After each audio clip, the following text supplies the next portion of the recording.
The August 2nd City of Oldsmar Council meeting.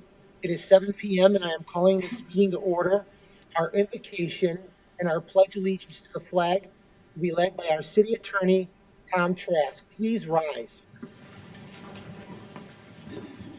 Our Heavenly Father, we come humbly before you to ask for divine guidance and help on our deliberations this evening. Bless the members of the council and the citizens that are present. We pray that our work this evening will find favor in your sight. This we pray. Amen. Amen. I pledge allegiance to the flag of the United States of America and to the republic for which it stands, one nation, under God, indivisible, with liberty and justice for all. You guys sounded wonderful. Thank you for coming tonight. You guys sounded great. All right, with that, we're going to open up the citizens forum. Each speaker will be recognized once and will be limited to 5 minutes on a presentation on any subject that is not scheduled for a public hearing. The open forum will conclude at 7:30. The items that are scheduled for public hearing are item 4, 5, 6, and 7. So let's start with this side of the room. Would anybody like to speak to the council on this side of the room? Come on up. Dave McDonald, 124 Shore Drive Place.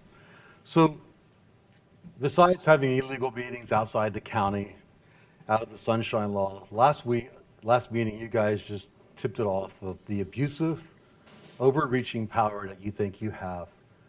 I was appalled for the whys of these 4 council members because you decided that you could make a motion to vote away their constitutional right to go to a public meeting for public individuals who live in this town to give ideas for the development. You, Councilmember Knapp, started the conversation and endorsed it, and then Councilmember Gannon thought it's a really smart idea and motioned that the spouses could not go to this meeting. You do not have that power to do that. Your spouses, here's a note for you, are not bound by the Sunshine Laws. They're not elected officials, and you can't control them from this board. And for you to try to do that is absurd. And your motion really should have been, I motion that your wives can't go because you don't have a spouse, right? So when you say, I motion that our spouses can't go, you don't have a spouse. So how does this work? I'd like to have steak and potatoes for dinner tonight. Sorry, I made tuna fish casserole. Don't make me get my friend Katie to make a motion. It sound ridiculous? That's how ridiculous it was for you to motion that your wives couldn't go to this meeting. It's ridiculous. And you owe each one of them an apology, and really for your far overreaching, I want to do what we want to do, when we want to do, and how we want to do it attitude that you've had forever. You all really need to resign because you've really overreached your authority. And I feel embarrassed for your wives in that situation. And credit to you, Mayor Saraki. You asked our city attorney, who we pay $6,500 a month for legal advice, do we really have to vote on this? And he says, oh, we should get a consensus, but you have a motion, go ahead and vote. Not even telling you that you're really violating their constitutional rights. They have a right to go to this meeting. It's ridiculous. And really what it is you want Paula Saraki not to be involved in this community because you have aspirations to be a mayor. Let's call it what it is, okay? That's why last time she was appointed to a committee, you asked the city attorney if it was a conflict of interest. Because you don't have a team, you don't want him to have a team. You don't want Megan Buckman to be involved in this because she may have a contrary opinion to what the three amigos want for this downtown development. It's a disgrace to city government and to the position you sit in. And I really, really hope that you didn't get elected so you could tell your wives what to do. It's ridiculous. Thank you. Anyone else on this side of the room would like to speak? Okay, I'm going to go to this side of the room. Orlando, come on up. Good evening, Mayor and Vice President or Vice Mayor and councilors. My name is Orlando Pena.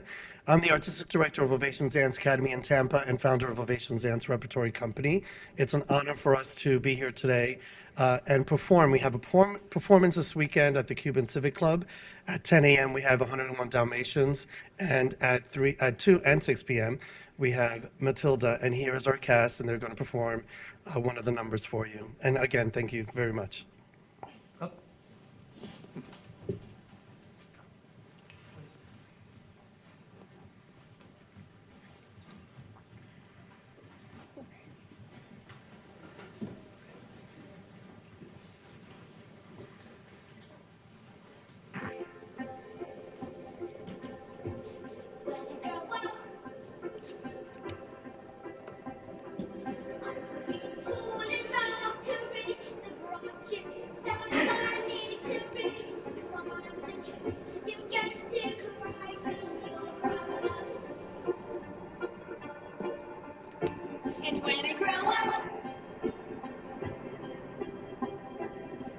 Be smart enough to answer all the questions that you need to know the answers to before you're grown up. And when I grow up, I will eat sweets every day. On the way to work, and I will go to bed late every night. And I will wake up when the sun comes up, and I will watch cartoons until my eyes go square. And I won't care, 'cause I'll be all grown up when I grow up.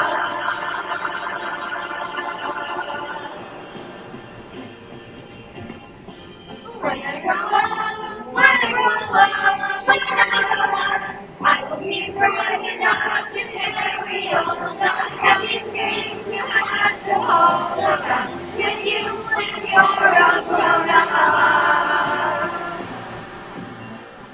And when I grow up, when I grow up, when I grow up, I will be brave enough to fight the creatures that you have to fight beneath the bed. You try to be a grown up. When I grow up, when I grow up, I will eat sweets every day. And I'll play with things that most pretend, that most don't think are fun. And I will wake up when the sun comes up, and I will spend all day just lying in the sun. And I won't burn, 'cause I'll be all grown up when I grow up.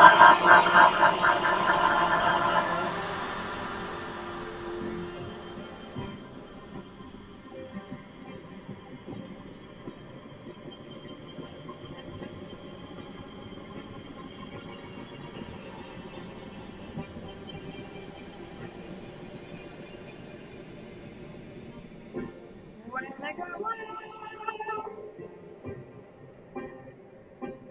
I will be brave enough to fight the creatures that you have to fight beneath the bed each night to be a grown up.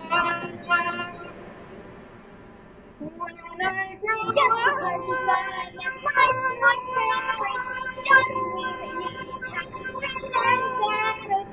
If you always take it on the chin and wear it, nothing will change. When I grow up, just because I find myself in this story, it doesn't mean that everything is written for me. If I think the ending is fixed already, I might as well be saying I think that it's okay, and that's not right.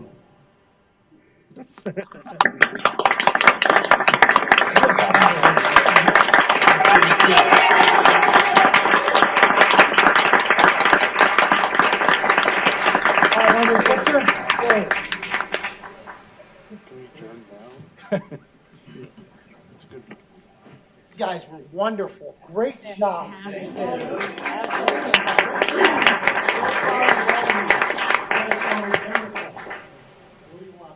Right there. How about I get in the back? Okay. Is that all right? Yes. Spot here. Great job, all you guys.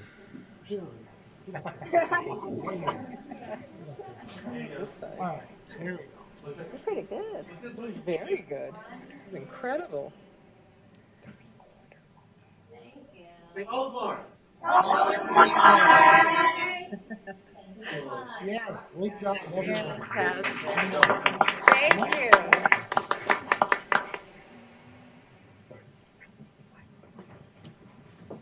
Thank you all for coming. Good luck Saturday night. Thank you. Thank you.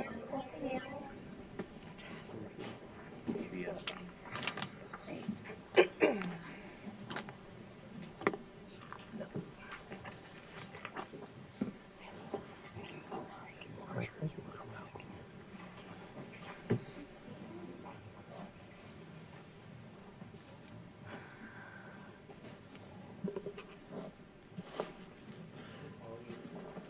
Is there anyone else on this side of the room? Come on up.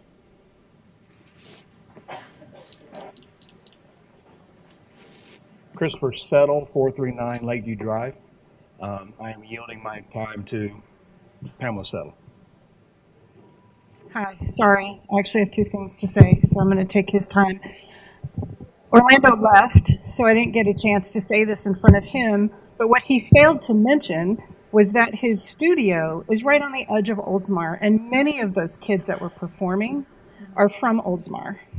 And they're doing theater, and they're singing and they're dancing, and they don't have a theater to perform in. So they are forced to go to Tampa and perform at the Cuban Community Center. But this is a group that is in our Oldsmar community, and these are kids who are pursuing their love of arts. And we have so much of that here in Oldsmar that the more we can move towards giving these kids a performance home, whether they're with Ovations or with the city's program or any of our neighboring neighborhoods that have kids who are dancing and singing and acting. Because for so many of them, that's who they are and how they express themselves and in the world. It is so challenging. And as they were singing about growing up, it made me so emotional because we owe it to them to give them everything that they need to be the best performers, because they will carry that with them their whole lives. So thank you.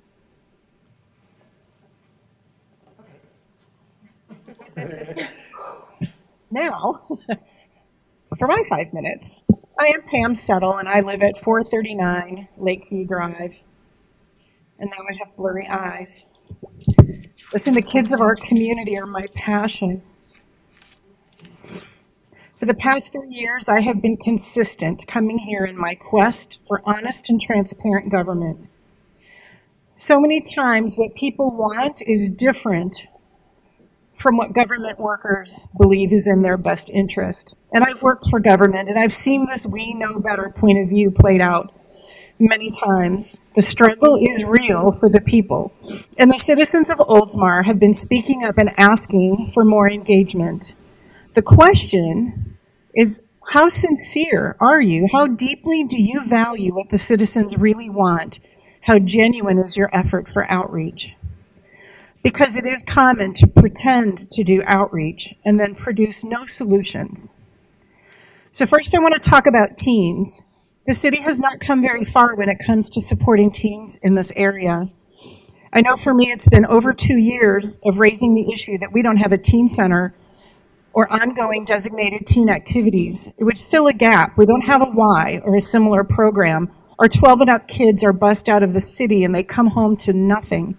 They're too old for the playgrounds and they're not wanted there, but they're not yet adults. There should be a task force formed immediately to look at the issue. And we had some publicity, some bad publicity for Oldsmar this past week. We need to look at the issues of our teenagers, and we need to do this now. Secondly, we don't have a family center where various generations can gather for activities that build community, that build health and relationships. When we look at the rising mental health crisis, a major component across the board is loneliness. A city's Parks and Recreation Department is the only government function that is tasked with the job of building community and programs that build health.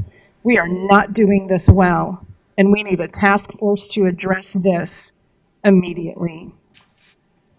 But we did have millions of dollars to spend on a BMX track that has limited use for local residents. It was built for sports tourism, not to solve local issues. The money has been spent. It's officially open. So I look forward to the city reporting to the residents an actual plan for this resource, including how we will engage the local community, where the money will come from to maintain it, and will the city commit to using any revenue towards building programs that benefit our teens who live here? We need a BMX track plan, and we need it now. I'm sure that residents had similar questions on the park survey. Those results haven't been made public yet. I urge each of you to ask to see the raw data and not rely on a report that you may someday see. But if we want to do it right, it should be repeated with a stronger effort to get a 10% response rate. In a city of 15,000, 2% is too small of a sample to be meaningful. And as a council, you should reject it. It's not acceptable. We need to repeat the survey. So this brings me back to my point. How serious are you when it comes to working with citizens to solve issues? Because the teen focus groups from over a year ago haven't resolved anything. We haven't seen any solutions. The branding focus group was a silly road to nowhere. The park survey sample was too small. And recently, the visioning workshop for the downtown property was a joke. This workshop was not a sincere attempt to do a legitimate exercise in visioning. If you've ever been a part of an actual creative process, you know this to be true. It was an attempt to appease the citizens who disagree with the vision of a large apartment building. One workshop in a few weeks to create a vision statement is not the right way to do this. I asked Pete, the consultant, after the session, how he saw the theater and townhomes playing into the discussion, and he didn't even know about those things. So I asked him, how could he legitimately create a vision for the CRA when he only was writing a statement for that one piece of property? He couldn't answer. Well, I've since discovered that Pete, the paid consultant, was instructed by the city manager to place priority on building a multifamily housing building on that site. His slideshow was filled with objectives that showed that there was predetermined bias towards a large building. It was a sales job, and it appears to be more gaslighting on the part of City of Oldsmar. After all we've been through, the citizens deserve actual honesty through this process. It was very disappointing. We, the people of Oldsmar, have been asking for more honesty and increased transparency from their elected city government, and we will keep asking, acting, and voting until we get it. Thank you. Yes, come on up. Good evening. I'm Danielle Husband. I'm the new executive director over at the Maddie Williams Neighborhood Family Center. And so we are there to serve Safety Harbor, Oldsmar, and Eastern Clearwater. So I just wanted to take a moment and thank all of you for your support for Maddie Williams over the years and moving forward. I cannot compete with those sweet faces who are up here doing what they do, but it fills my heart to know that the kids are getting what they need out here and with the enrichment. I just wanted to kind of share some updates with what we've got going on with Oldsmar, specifically to know where your resources have gone forward. We have a book bag distribution on Saturday down at Bayside Church, and we've got 101 children from the city of Oldsmar registered to receive book bags full of the needed school supplies, including their headphones. So it's going to be a real neat activity. Bayside has partnered with us, and we're excited to be able to serve that many children from this area. Last year from Christmas, we provided Christmas gifts to 88 children out of Oldsmar as well. And then we also provide support to homebound seniors, which is another big part. And I think it speaks to what the last woman was speaking to, that there needs to be more support for our seniors in the area. And one of my focuses over this next year is actually to increase our footprint here in Oldsmar. There's a grant that comes open in October, which then will actualize in January, and it's around support services for seniors directly. And so we're going to be applying for that to increase the level of service that we can provide to our seniors, because we're seeing the same thing. Mental health is rising, loneliness and the shut-ins are rising. We actually deliver with our food pantry 40 households a week that are not able to come to our food pantry. We're actually bringing it to them in Safety Harbor and Oldsmar specifically to make sure that they're getting their nutritional needs met as well. So these are some of the things that we're focusing on moving forward. And I know that we've got our funding request for the next budget cycle out there. I did reallocate it a little bit more. Our food pantry has actually seen astronomical growth. Last year at this time, they were serving about 75 households a week. We have hit a high of 163 households, and last week we had 141 households coming through. Some of it's a little bit cyclical with, the beginning of the month versus the end of the month. The end of the month, the resources are thinner, but we are seeing that the folks are coming through and the need is there. And it's single households, but it's also multiple participants households. It's also multi-generational households are coming through to see us. So I've asked for some help to increase the demand on the food pantry. I already blew our budget for the year with the food pantry. The other thing that we do is rent utility assistance directly for Oldsmar, and we only have $400 left for the rest of the fiscal year, and we have 58 days left of the fiscal year. So we're going to have to start saying no again until the next funding cycle comes around, which is really hard because we don't have any more resources left, because the citizens in the community needed it, and we've been judicious in sharing that. So I appreciate all that you do for us, and look forward to more support so we can continue to expand our footprint out here. Thank you. Thank you, Danielle. Thank you. Anyone else on this side of the room? Anyone else in this? Anywhere? All right, I'm going to close the the open forum. The next item on our agenda is the community minute, and that'll be taken care of by our Assistant City Clerk, Kathy Horvath. Thank you, Mayor. Weekend Wake Up.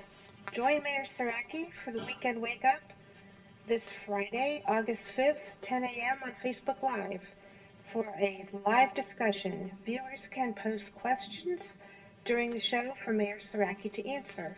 His special guest will be the Oldsmar Club of Florida. Yep.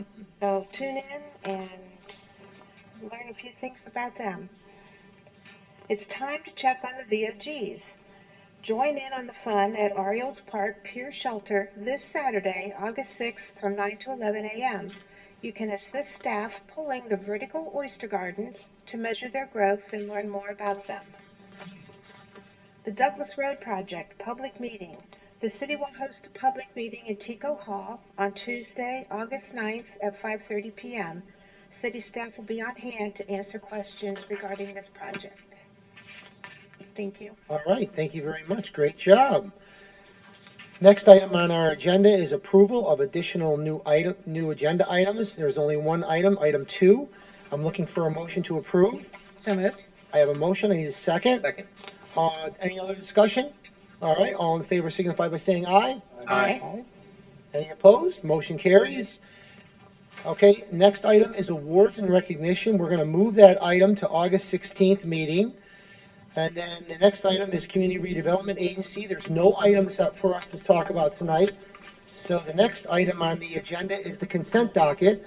And again, Assistant City Clerk Kathy Horvath will handle that.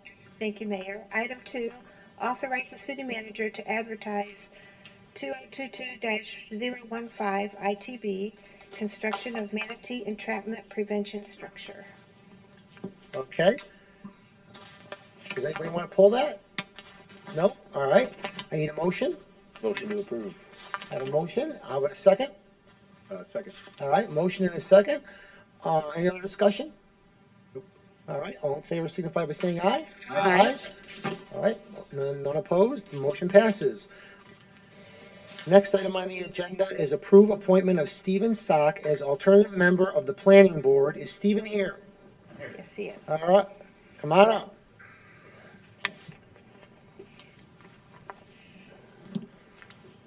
Thank you for joining us this evening. Why don't you just tell us a little about yourself? Name's Stephen Sock. I've bought my house in Oldsmar about 21 years ago now, and stayed here. Love the community and want to be part of the processes of the city. Applied to be on the planning board when I saw that vacancy, and Well, the only thing we ask for you is like do a little dance or sing. Can you do either one? I can't do either of those very well. But I'm teasing. But no, we really appreciate your support for the city of Oldsmar. It's really important that people volunteer their time and get involved. That's how we all up here got started. And we appreciate that very much. And we look forward to hearing more from you and learning more about you and your commitment to the city. So thank you very much. With that, I'm looking for a motion. Motion to approve. I have a motion. How about a second? Second. I have a motion and a second. Any other discussion? Anyone want to say anything? Thank you so much for your willingness you. to volunteer. Go ahead. Oh, no, the application has been on since 2019. Yes. That's some perseverance. I appreciate There that. you go. For sure. There you go. Thank you. It's great. I was going to just make a little light humor. He's got some pretty big shoes to fill because that's my seat that he's taking over. Oh, wow. Good luck to you. All Thank right, you. all in favor signify by saying aye. Aye. Any opposed? All right, motion passes. Next item on the agenda is the city attorney, Tom Trask. Thank you, Mayor. Item number 4 on your agenda is the public hearing for the first reading of ordinance 2022-01. I'll read that ordinance by title only. Ordinance number 2022-01, an ordinance of the City of Oldsmar, Florida, amending Division 2 of Article 3 of Chapter 2 of the City Code relating to procurement rules to remove or revise outdated provisions and add new provisions necessary to facilitate the efficient and legally compliant procurement activities, making related findings, and providing for severability, codification, and an effective date. That was the first reading of ordinance 2022-01 by title only. I know that Cindy is here. My associate, Rob Eschenfelter, was instrumental in preparing this ordinance. If there are questions, I'm sure that maybe Cindy would be able to jump in. But do you want a presentation, Mayor, from Cindy, or? Sure, come on up, Cindy.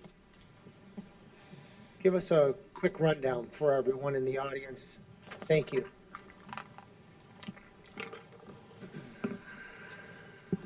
Hello, Cindy Neto, Administrative Services Director. Essentially, the purchasing ordinance has not been updated in many years. The last update was 2009, and it was a very basic update, and really the only thing it did was increase the purchasing limits. Going back to 1998, the quote threshold was $1,000. The formal bid threshold was $10,000. In 2003, we updated it slightly to $1,000 for the quote threshold and $15,000 for the bid threshold. In 2009, which is the last update, we went up to $2,000 for the quote threshold and then $25,000 for the formal bid threshold. Our new ordinance proposes that we raise the quote threshold to $5,000 and then the formal bid threshold will remain $25,000. Anything between $5,000 and $25,000 will still be handled by the purchasing office. There's a formal quote form that we send out. The purchasing office handles that. They receive the quotes back, and then that's all handled in a professional manner. The departments aren't really in charge of that.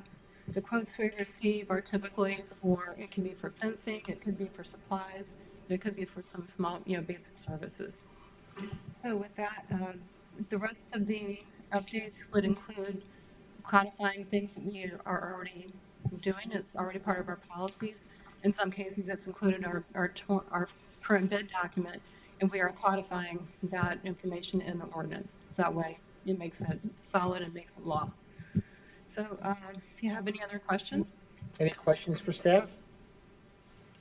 No? All right, well, Cindy, thank you so much for coming up and explaining that. Great job. Thanks, Cindy. Thank you, Cindy. All right, with that, I am going to open up the public hearing. Are there anyone that would like to speak on this? For or against? Come on up. No one? Okay, I'm going to close the public hearing. I am looking for a motion to approve. So moved. A motion, how about a second? Second. I have a motion and a second. Any other discussion? No? Okay, yes, Vice Mayor. My only concern in being in professional sales myself, when you start to up the limits like this from $2,000 to $5,000, that's where we see opportunity.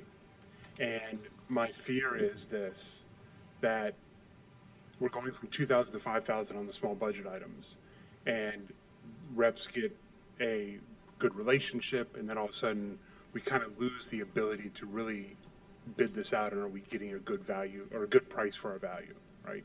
So that's my only concern, because to me, when I'm working with hospitals, I see the same thing, and I'm like, that's what I'm going for, not the 2, I'm going to 5. And my concern is out of control. I did get the email from Felicia a little bit earlier. I almost said my CEO's name. There were 16 that were in that range last year. I thought it was going to be higher than that, so I don't think it's that much of a risk, but it's a concern knowing the other side of the coin of how salesmen work. Okay, anything that the departments buy has to go through finance. If it's under 2,000, the departments can buy it. We still have to pay for it. Finance has an eagle eye. We don't let much get past us.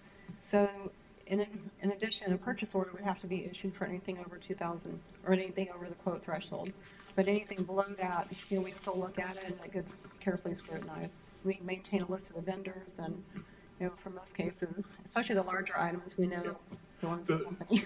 Yeah, the larger ones weren't my concern. It was that small dollar going from 2,000 to 5,000 that I have a small concern. I'll see if it plays out. I'm just curious. Okay. Yeah, I don't really see that as a big risk. As you know, everything costs more in the grocery store, and if we didn't raise those limits, it would really impede the ability of our departments to get their jobs done in a quick manner. If anything had to go, if we have to get the formal quotes, it takes a couple weeks at least to get that back. In some cases, they can't really wait. You need to get the job done in an urgent manner.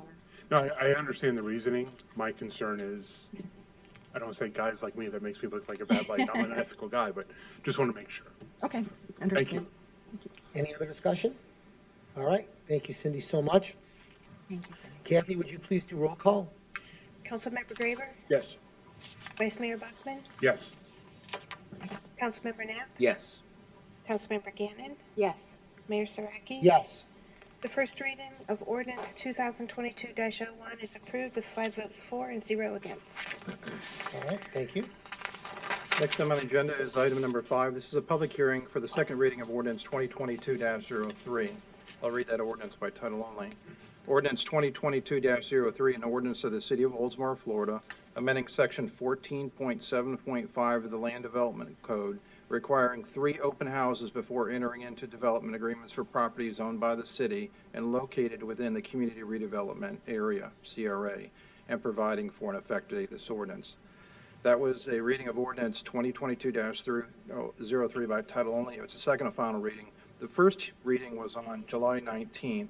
There have been no changes since that hearing on July 19th. Okay, this is a public hearing. I am going to open up the public hearing. Does anybody like to speak on this, for or against? Come on up. All right, with that, I'm going to close the public hearing. I'm looking for a motion. So moved. Second? Second. I have a motion and a second. Any other discussion on this item? Yes, Vice I Mayor? didn't catch this on the first time, and I apologize, but I was reading through it, and my concern is, we have the CRA. What about the property outside of the CRA? We have a lot of property we own outside of there, and I'm thinking, are we limiting ourselves here? And should we put it into the city limits? I guess I don't know. I mean, that was the direction that was given to us in preparing the ordinance, was to direct it for the CRA itself and not necessarily citywide.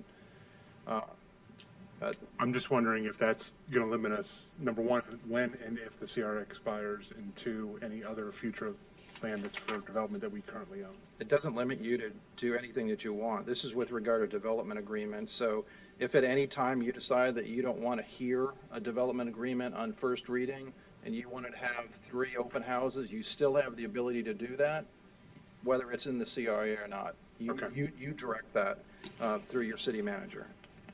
Okay, thank you. Any other questions, Vice Mayor? All right, That's good, anything thank else? Discussion, yes.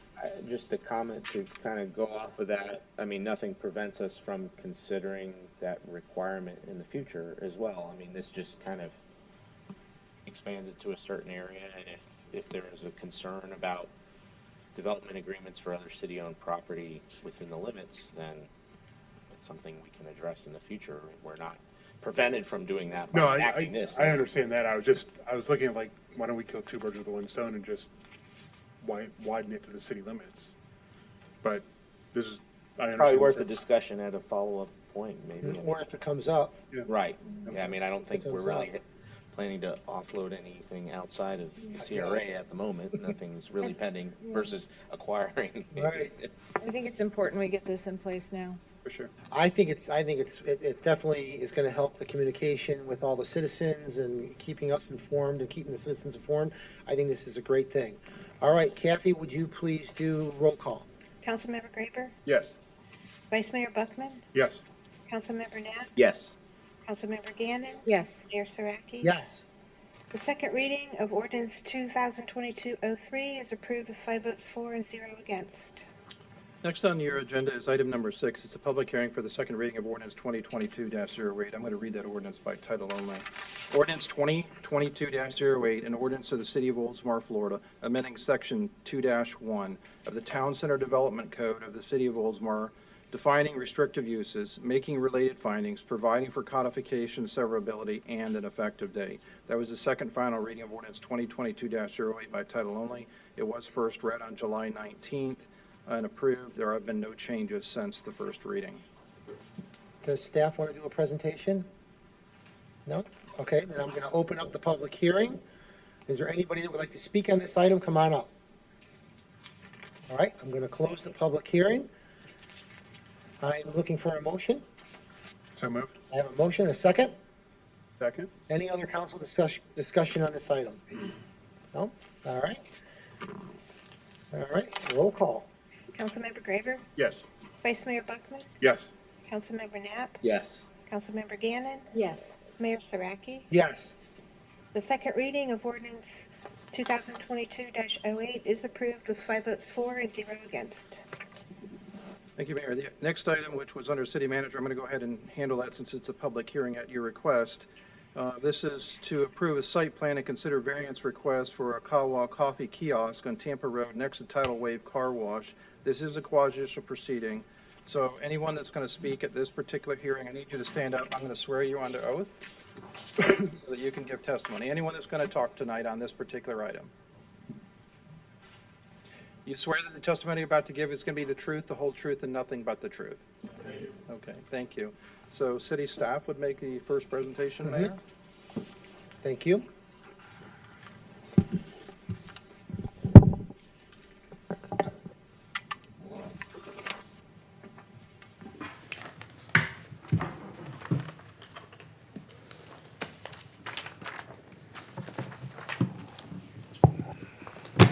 Sorry.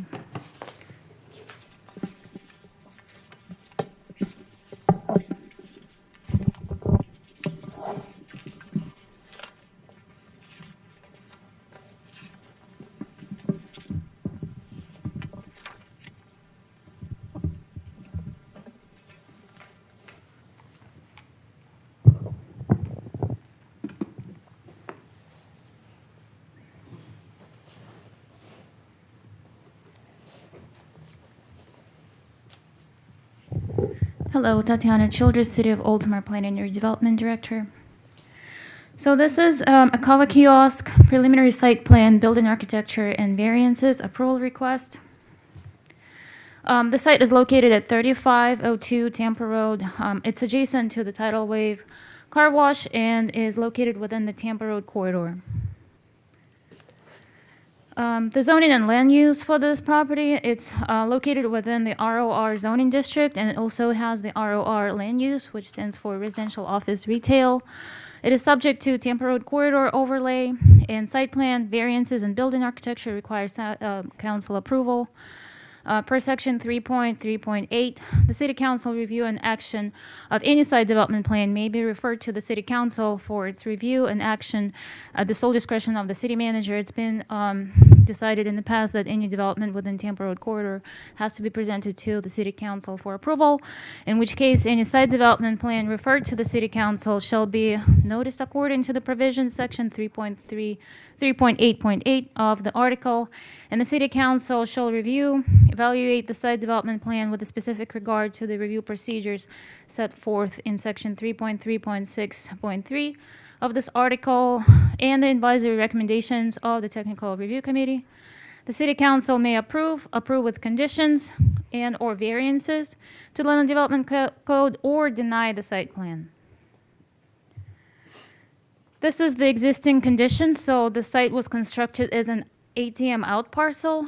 The site was built, but the ATM was never installed due to the merger between the SunTrust Bank and the BB&T Bank. And the owner tried several other options, and he marketed the site for other ATMs, but none of them were interested in this location. So then in 2021, we received a site plan for a drive-through Kava Coffee Kiosk. The proposed site plan includes a construction of a new 440 square foot drive-through kiosk. The site plan provides enhanced landscaping along Tampa Road and Oakleaf Boulevard, including shade trees, shrubs, ground cover, tiered landscaping along Tampa Road corridor to obscure any portion of that drive-through that's visible from Tampa Road. The site plan will include a monument sign per Tampa Road corridor standards, and the proposed floor area ratio is 0.04. This district allows 0.4 maximum, and the proposed impervious surface is 0.69, and again 0.7 is maximum allowable in the ROR district.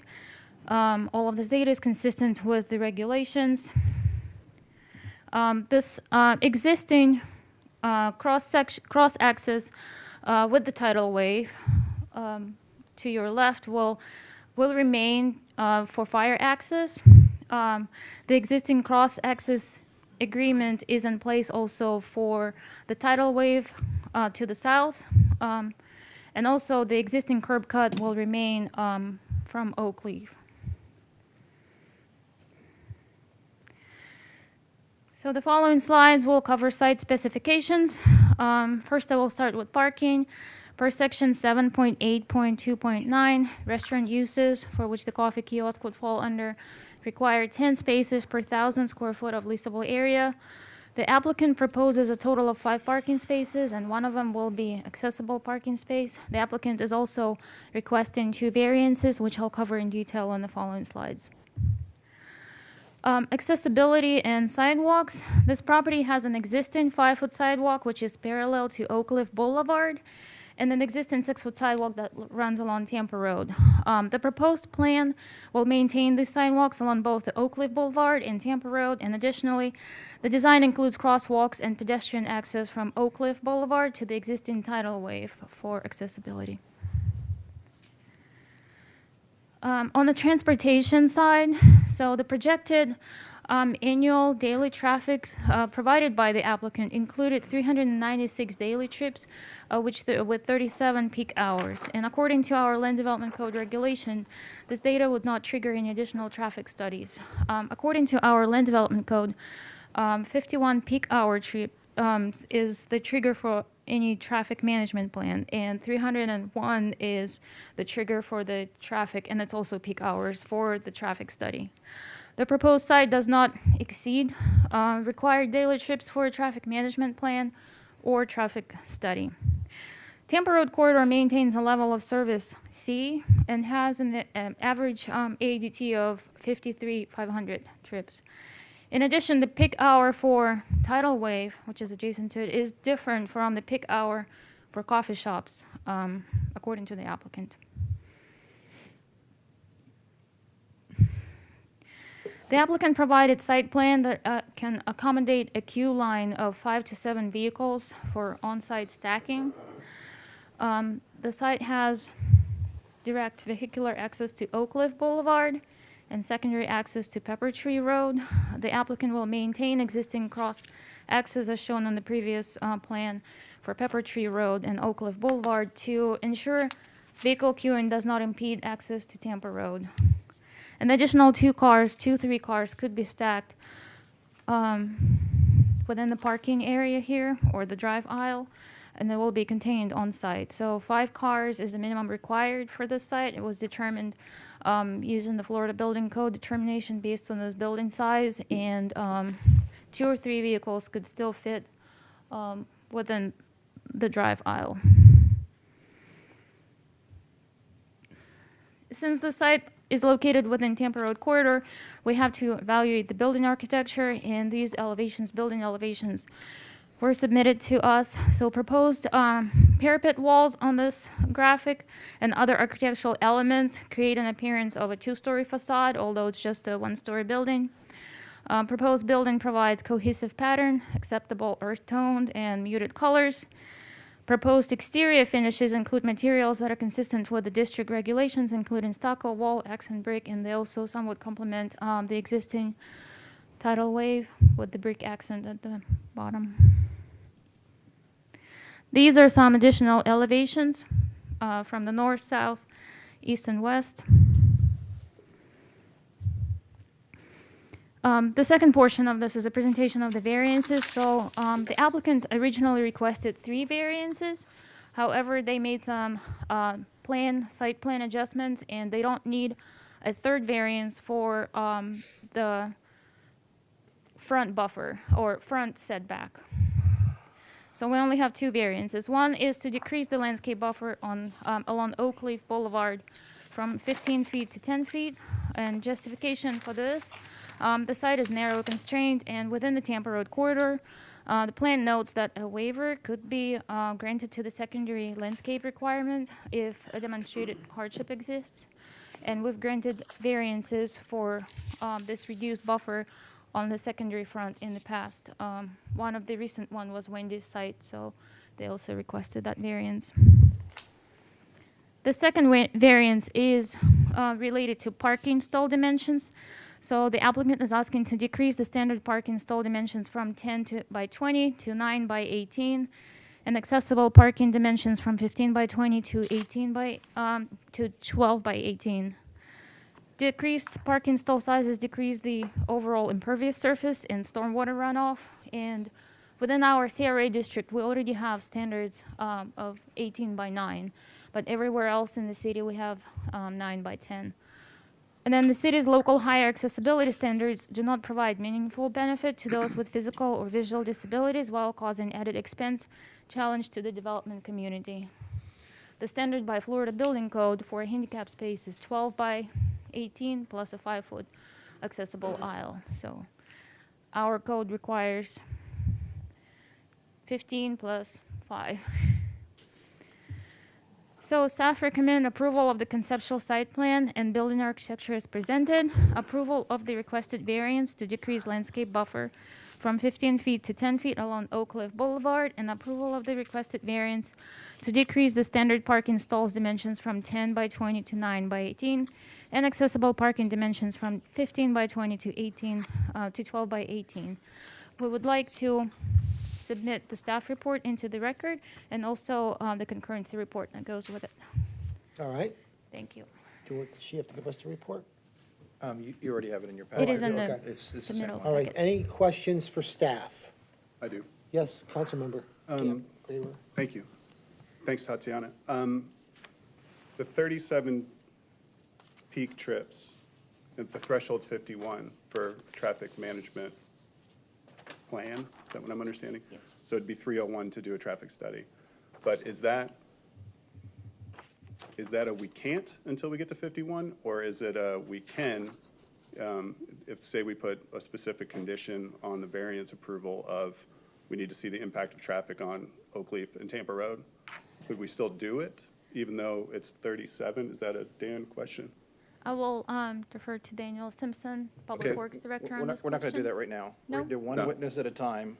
Okay. Oh, okay. Yeah, let's just do one witness at a time, and then we can call Mr. Simpson Sure. up afterwards. Oh, sure. So Okay. we don't have the up and down. I got you. Sure, Okay. so the code currently states that the traffic study or transportation management plan is required at the threshold of 57 for transportation management plan, or 57? Yes, 51, sorry, and 301 for traffic study. Right. So that's currently in the code. Okay. So it's required if we reach those thresholds. So my question is. It is required. So Okay. for instance, if the application, so on page 4 of your application, we have data that was submitted as part of the concurrent test Sure. statement. That includes 37 peak hours and 396 daily trips. So if that number was 52, the comment from Daniel or from planning would be a traffic management plan will be required, and you will see a completely different evaluation here. Okay. So, but because whatever was submitted to us by the applicant did not trigger the code, we did not comment on it. Okay. I'll wait for Dan. Okay, thank you. Okay. Any other yes, Councilmember? Yeah. No, I'll wait for Dan too, sorry. Okay. The more I think about it. All right, we good? Uh, Tom? I actually Oh, go ahead. do have another one. Tatiana, I'm just looking at the pictures, and maybe it's just not final detail, but the one that in color with the site plan maybe is the best one. This one or the elevation view? No, of the The site plan, isometric? sorry. Oh, the site plan? Yes. Yeah, that one's fine, okay. Will the crosswalks that are being implemented there, does that already tie to the sidewalk on Oak Leaf, or will that be tied in and connected? It's already tied in, so is, there will okay. be, well, it might be covered by my coloring of the green, trying to show the green area. So think it on the is non-colored connected, it one, will it be was the same. connected. The crosswalk across the parking will be connected to Oak Leaf, so, as it is today. So today it Alright. is connected. Thank We you. may have an aerial. Yeah, that site plan doesn't really show you, there's only two ways to get in and out.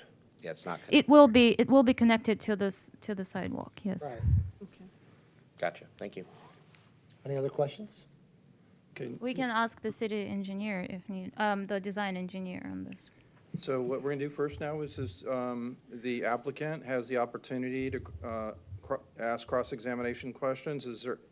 Are you, one of the three of you, the applicant? Okay.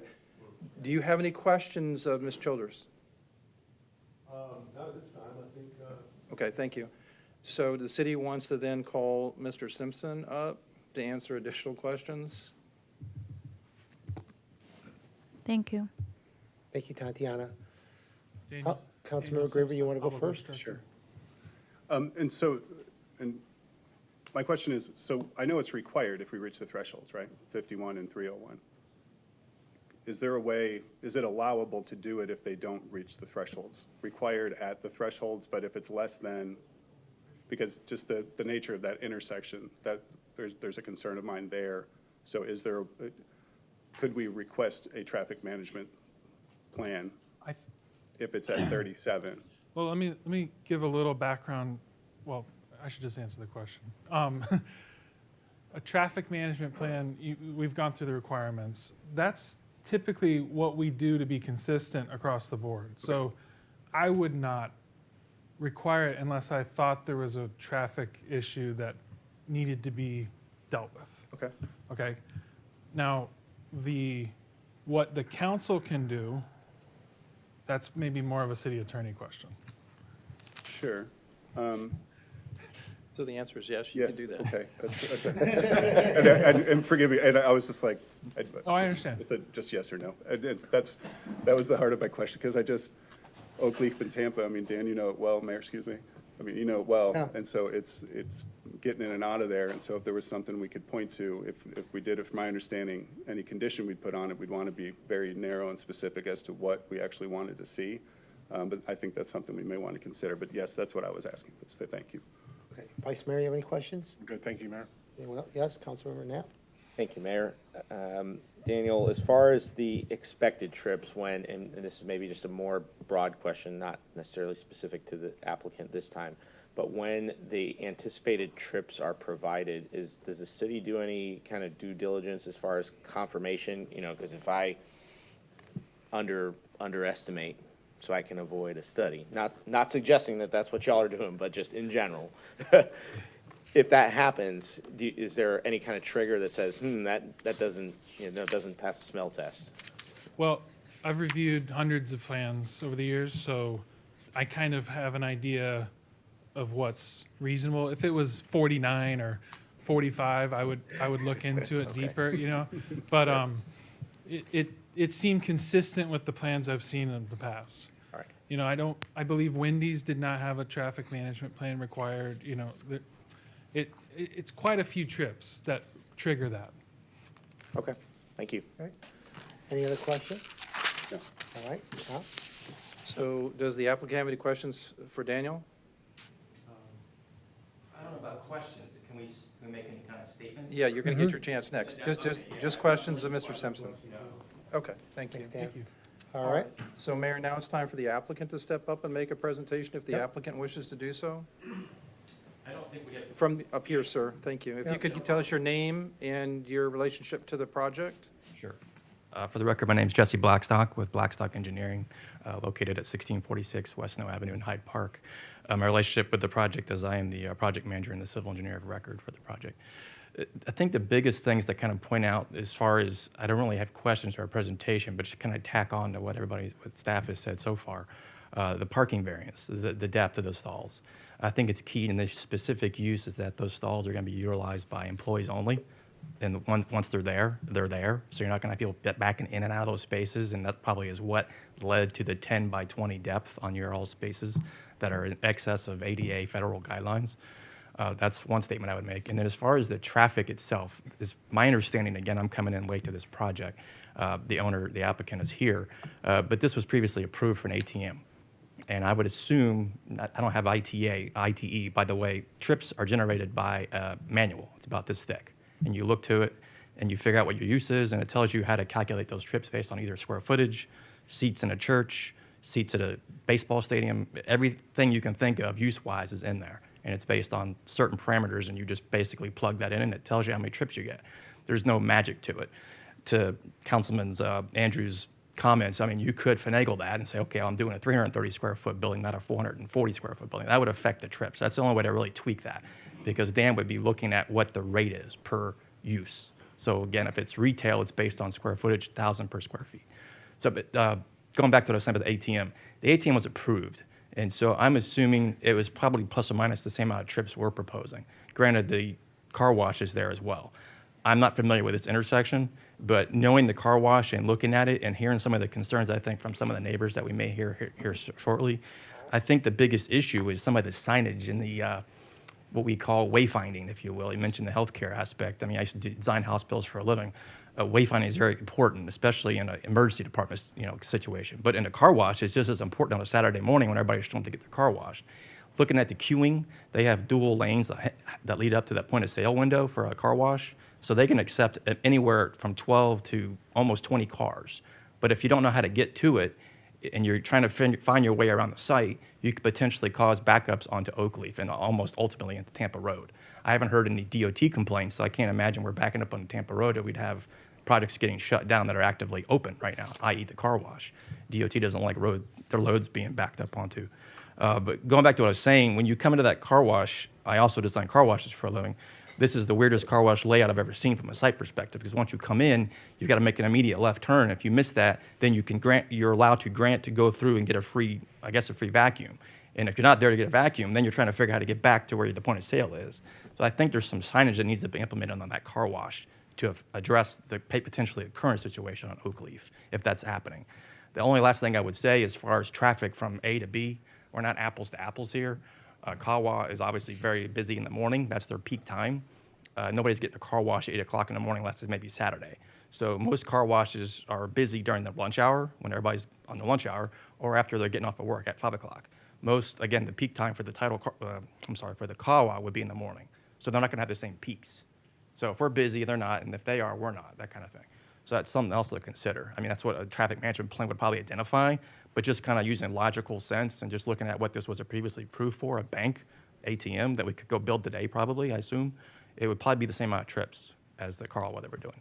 So that's pretty much concludes what I've got to say about it, but I'd be here for any questions or any comments, for sure. Questions from the council? Anybody have questions for the applicant? Okay, well, thank you so much for coming here Appreciate today, your all time. of you. Thank you. We appreciate it very much. All right, I'm going to open up the public hearing. Is there somebody here that would like to speak on this item? Opponents for it or against? Come on up. Have your hand raised. Anyone? No one? Oh, Bob? Take your time.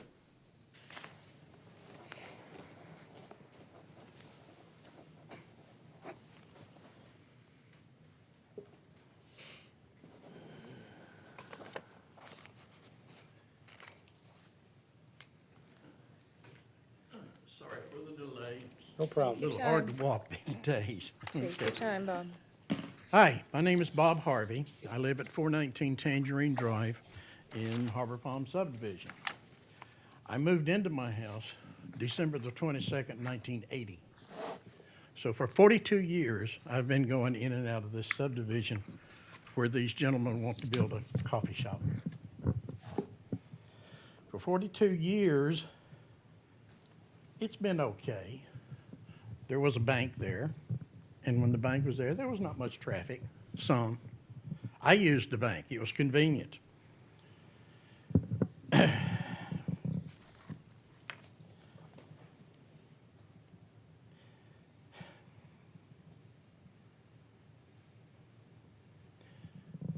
There was also a professional building, a little professional office building across the street from the bank.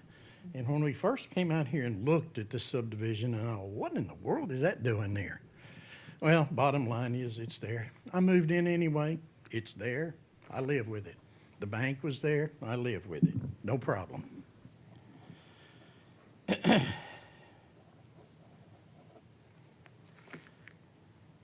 Most people in Oldsmar don't really know me because I keep a very low profile. But I've been on the Oldsmar Planning Board for 33 years. And in those 33 years, I have seen time and time and time and time again, a developer, a landowner will come before the planning board or before the council or before the staff and say, you know, I would like to do this on my property. But you know, it's only zoned for 20. I only want to put 21 on there, okay? I only want to put 21, so that's not much. I'm not asking for much. So let's change the zoning to allow 21. Well, if you change the zoning to allow 21, you're probably going to end up allowing 30 because the zoning will allow 30. Because apparently now, this coffee shop is an allowed use on this property. Which, by the way,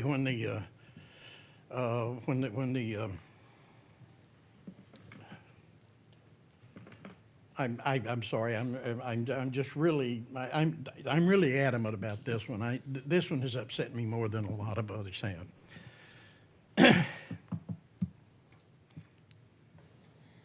Anyway, so I'll move on. The original developer or landowner will come in and want that 20, 21, whatever, and they get it, and then next thing you know, somebody else is coming in saying, well, I want to do this. Oh, but the zoning allows 30, and I'm only going to do 29. Well, what happened to the 20? Well, the 20 is gone.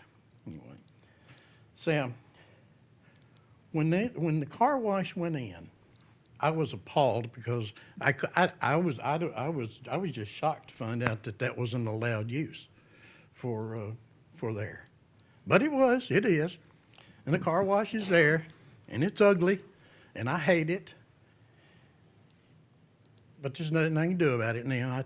I voted against it as on the planning board, and I also talked against it to the city council. There was a corner there where SunTrust said, we're going to put an ATM there. Well, okay. Why was there an ATM going in there? I couldn't understand that, and I still don't understand it. But I guess I understand it now because there's no ATM there, and there never has been. So I don't know if that was some kind of a ruse to get the passed or what. But something was amiss. Something happened, and I heard what Tatiana said about the, but it just doesn't make sense to me. It just doesn't make sense. Well, anyway, so now SunTrust no longer exists. The ATM, of course, doesn't exist. And so now we have some developers coming in saying, let's do this. But we only need this. We only need 2 more feet. We only need this. We only need that. So can we get a variance for that? Well, I'm not sure what's going to be approved and what's going to happen. I can tell you that I'm definitely against this, and I'm definitely against it for the primary reason of traffic.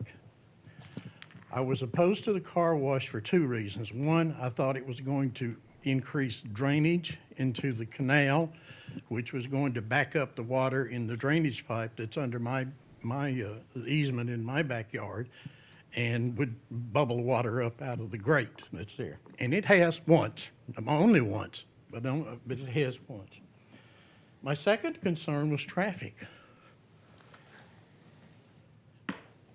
I've heard the traffic engineer and I've heard the developer say, or the applicant say that, what traffic will do, what traffic study will do, et cetera.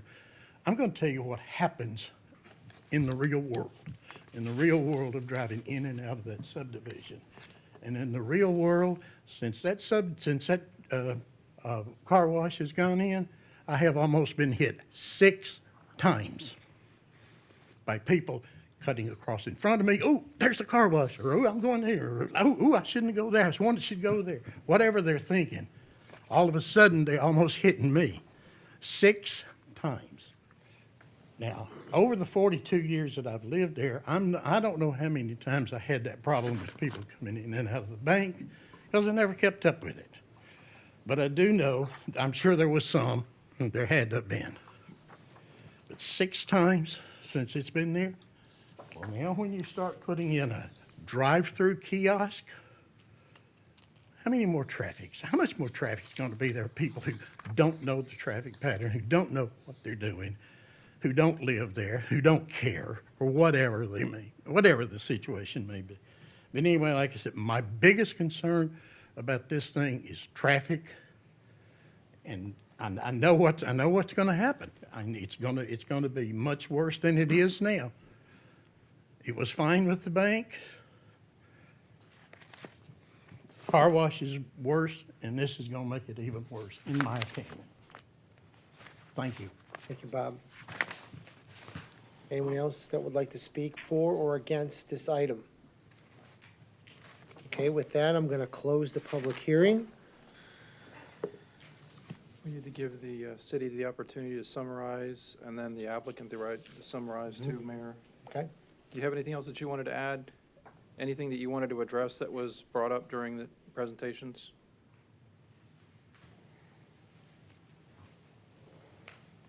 Not at this time. So, Yes? are we permitted to ask Tatiana a question in regard to a topic that was brought up since she sat? Absolutely. Thank you. Tatiana, can you tell me about the ROR zoning land use? How long has that been an allowed use? A coffee kiosk that this applicant is presenting?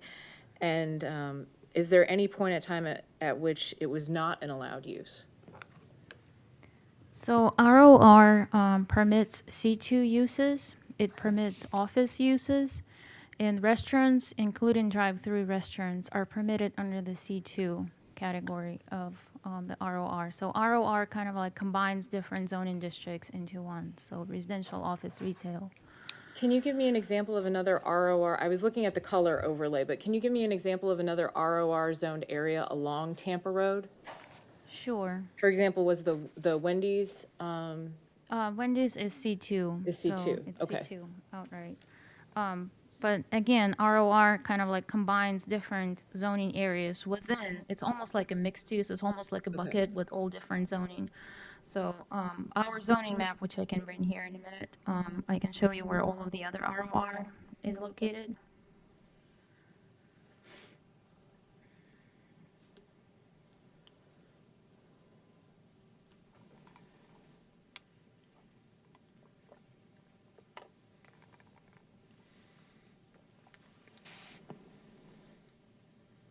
So this will be this darker blue in here. Most other restaurants, including, I believe Daddy's Grill is located in here. So this is the plaza where, We're not seeing that, Tatiana. oh, I'm We don't have sorry. it on our screen. We need it on our screen.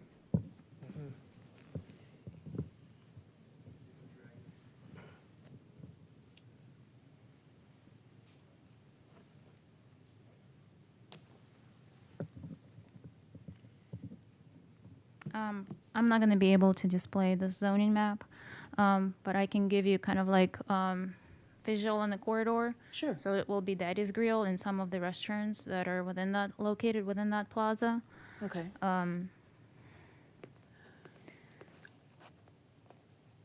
CVS Pharmacy, Okay. actually Walgreens, I'm sorry, because CVS is C2. Okay, the Walgreens So the side. Walgreens, yes. And then also closer to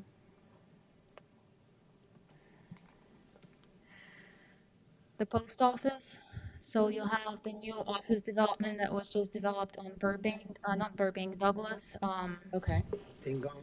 The Gingong Gingong one. office, Okay, yeah, so thank that's you. Yeah. ROR. Yeah, so that area, and the health clinic, so that's in the ROR. The health and physiatry right there? Okay. Thank you. That helps answer my question there. I don't recall there ever being an application for a change of zoning or land use when the tidal wave application came in originally. Is my memory correct?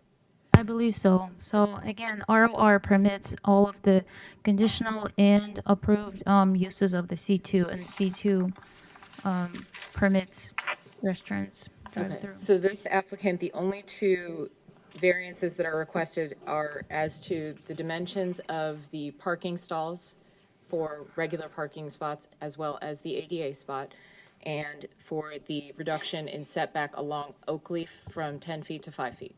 Correct. There's no other change. Correct. Okay. 15 to 10. I'm sorry, 15 to 10. Thank you. Those are my questions. Thank you. I Any appreciate other it. questions? Councilman Knapp for staff? Not right now, no. Anyone else? All right. Thank you. Thank you. So does the applicant want to summarize? Anything else that you want to add, sir?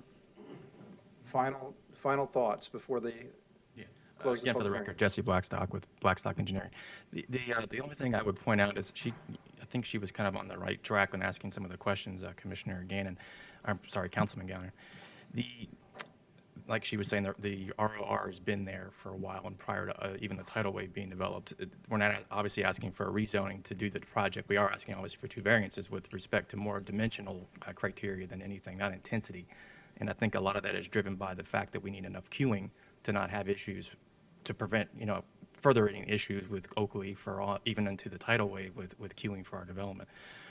The other piece I would point out, and Ms. Childers touched on it slightly in her bullet presentation, but it's probably worth noting as far as like the intensity of this project and maybe to address some of the concerns of the neighbors. The allowable FAR, which is the square footage that can be built at, is 0.4. We're proposing 0.04. So we're proposing a 90% reduction of what's actually allowed to be there today. So, and we could never park it at that rate, but we certainly could build something that big. And so we're producing something that's far less intense than what's actually allowed to be there today. So that's I would address that concern. So, and that in my presentation. Thanks. Okay. So Mayor, close the public All hearing. right, I'm going to close the public hearing. And And that was closing, that was the applicant's closing statement. All right, I'm looking for a motion for discussion. So moved. I'm looking for a second. Second. All right, we're going to discuss. We'll start with Councilmember. Before we do that, I want to just make sure that I got the motion correct. So the motion is to approve the site plan as presented and to approve the 2 variants requested. Yes, sir. Okay. All right. At this time. We'll see. Yep. Okay. Councilmember, any other discussion? That was Councilmember Gannon's motion, so Okay. default to Would her. you like to go first? Sure, no problem.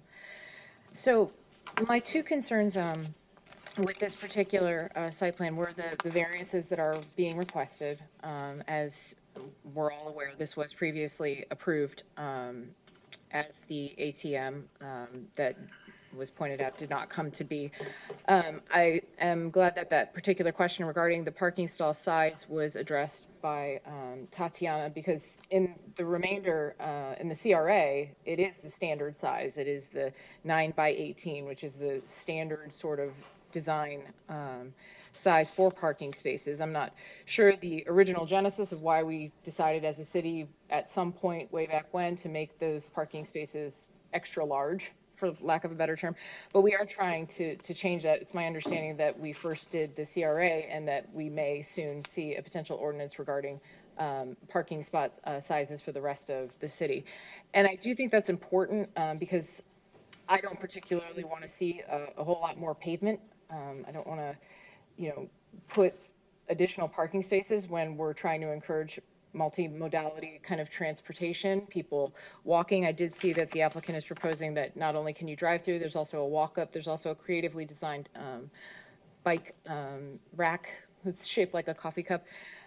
So I think that reducing the size of the stalls is appropriate, especially given it's designed to increase the chances that we have no problems queuing the cars.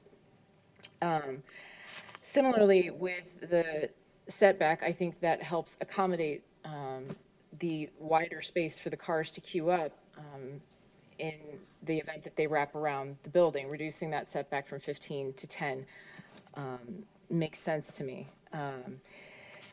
So the traffic concern, I think that it was addressed by our traffic engineering and by the applicant as well as by planning and redevelopment. I'm interested in what other council members feel regarding a potential study of some sort, but it's a proposal that meets our code.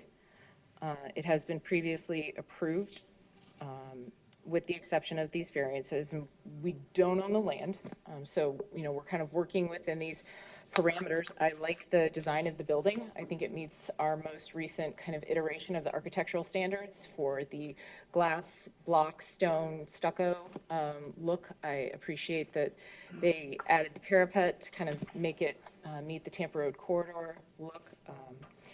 And I think it could create some helpful business-to-business interaction with customers who are at Tidal Wave and customers who are at the coffee shop. But I am interested to hear what other council members say regarding the traffic issue. Councilmember Knapp? Thank you, Mayor. First, I'd just like to lead off with a question for the city attorney. Tom, is it correct that if there was no variance requests for this site, and that it wasn't on Tampa Road, the city manager could still bring forward a site development or a site plan to the council for review? Is that how that language reads from your email? So the email was about something else. Why it doesn't go to the planning board? Yeah, so that it didn't have anything to do with me when the city manager prepared that. She was asking me whether or not, as a condition of approval, can the council require some type of traffic or management, traffic pattern management study?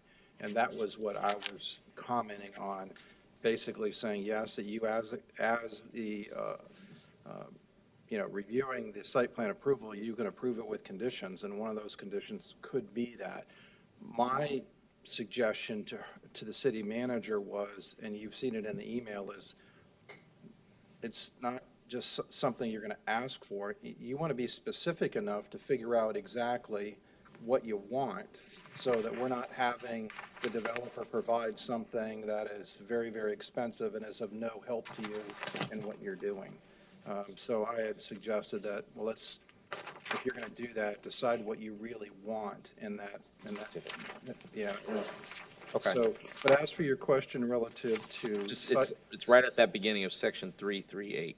Yeah, I have it printed out here. I'm just going to go to that. So section 3.3.8, titled City Council Review and Action, it says any site development plan may be referred to the City Council for its review and action at the sole discretion of the city manager. So that's pretty clear to me that there are no conditions on that. If she decides that she wants to do that, then it can be done. Yeah. All right. Thank you, Tom. Because I appreciate that the kind of adopted standard of anything on Tampa Road goes through a process like this. I think we place a lot of value in what's there to support the city and the economic benefit that it brings. As far as the two variances go, I believe both of these are things that are not uncommon to have been adopted before. As Tatiana mentioned, the Wendy's site plan just received that landscape buffer, and I don't have a specific example of where the parking variance has been granted previously, but this is not a first-time occurrence where that is under consideration by the council for approval. So I don't have issues with either of those two variances. Full disclosure, I do utilize that car wash, and I try to be cognizant of the times I do go, because I know it can be busy. I have not personally found myself in a line queuing onto Oak Leaf or Pepper Tree, but that's probably just based on timing. So I can see at times when I drive by and think I'd like to go, I pass because it is busy. It's definitely unfortunate that there are some incidences where Mr. Harvey mentioned about some close calls. That's something that certainly brings concern, because I'm sure he's not the only one that's experienced something like that. Mayor, maybe you'll have a chance to speak on that, being your home stomping grounds there. So like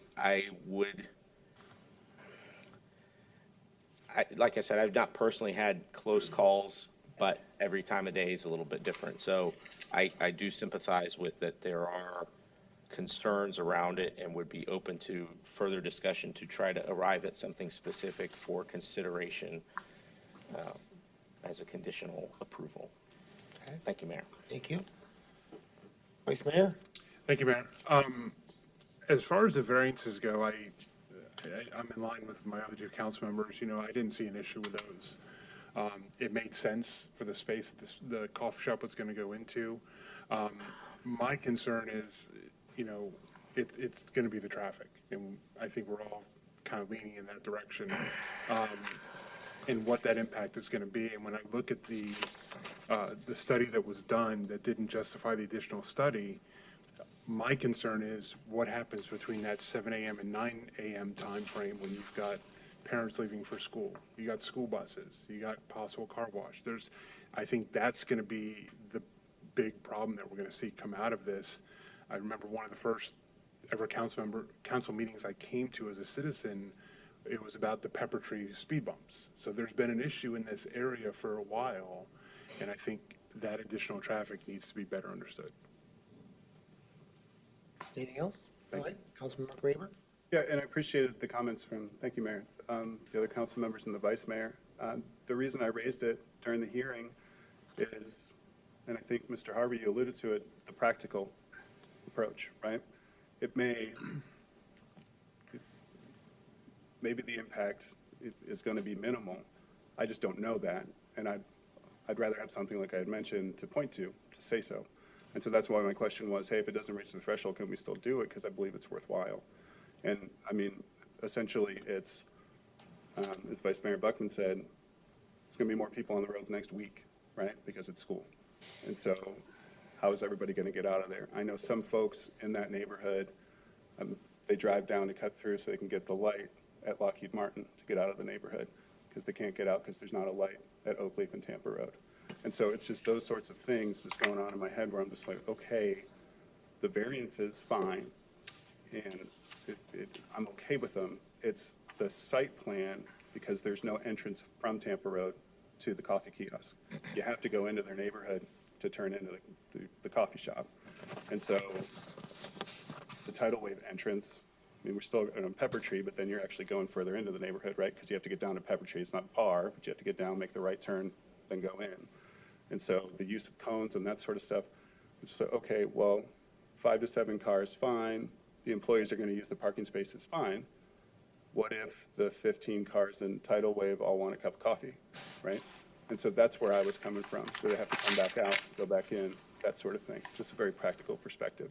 So if we could do a conditional approval of the variance pending what I understand to be a transportation management plan, essentially make it a part of the final engineering drawings, but before any final drawings are approved. I think that's where I'm kind of coming from. Make it a part of what's in there in terms of the engineering stuff.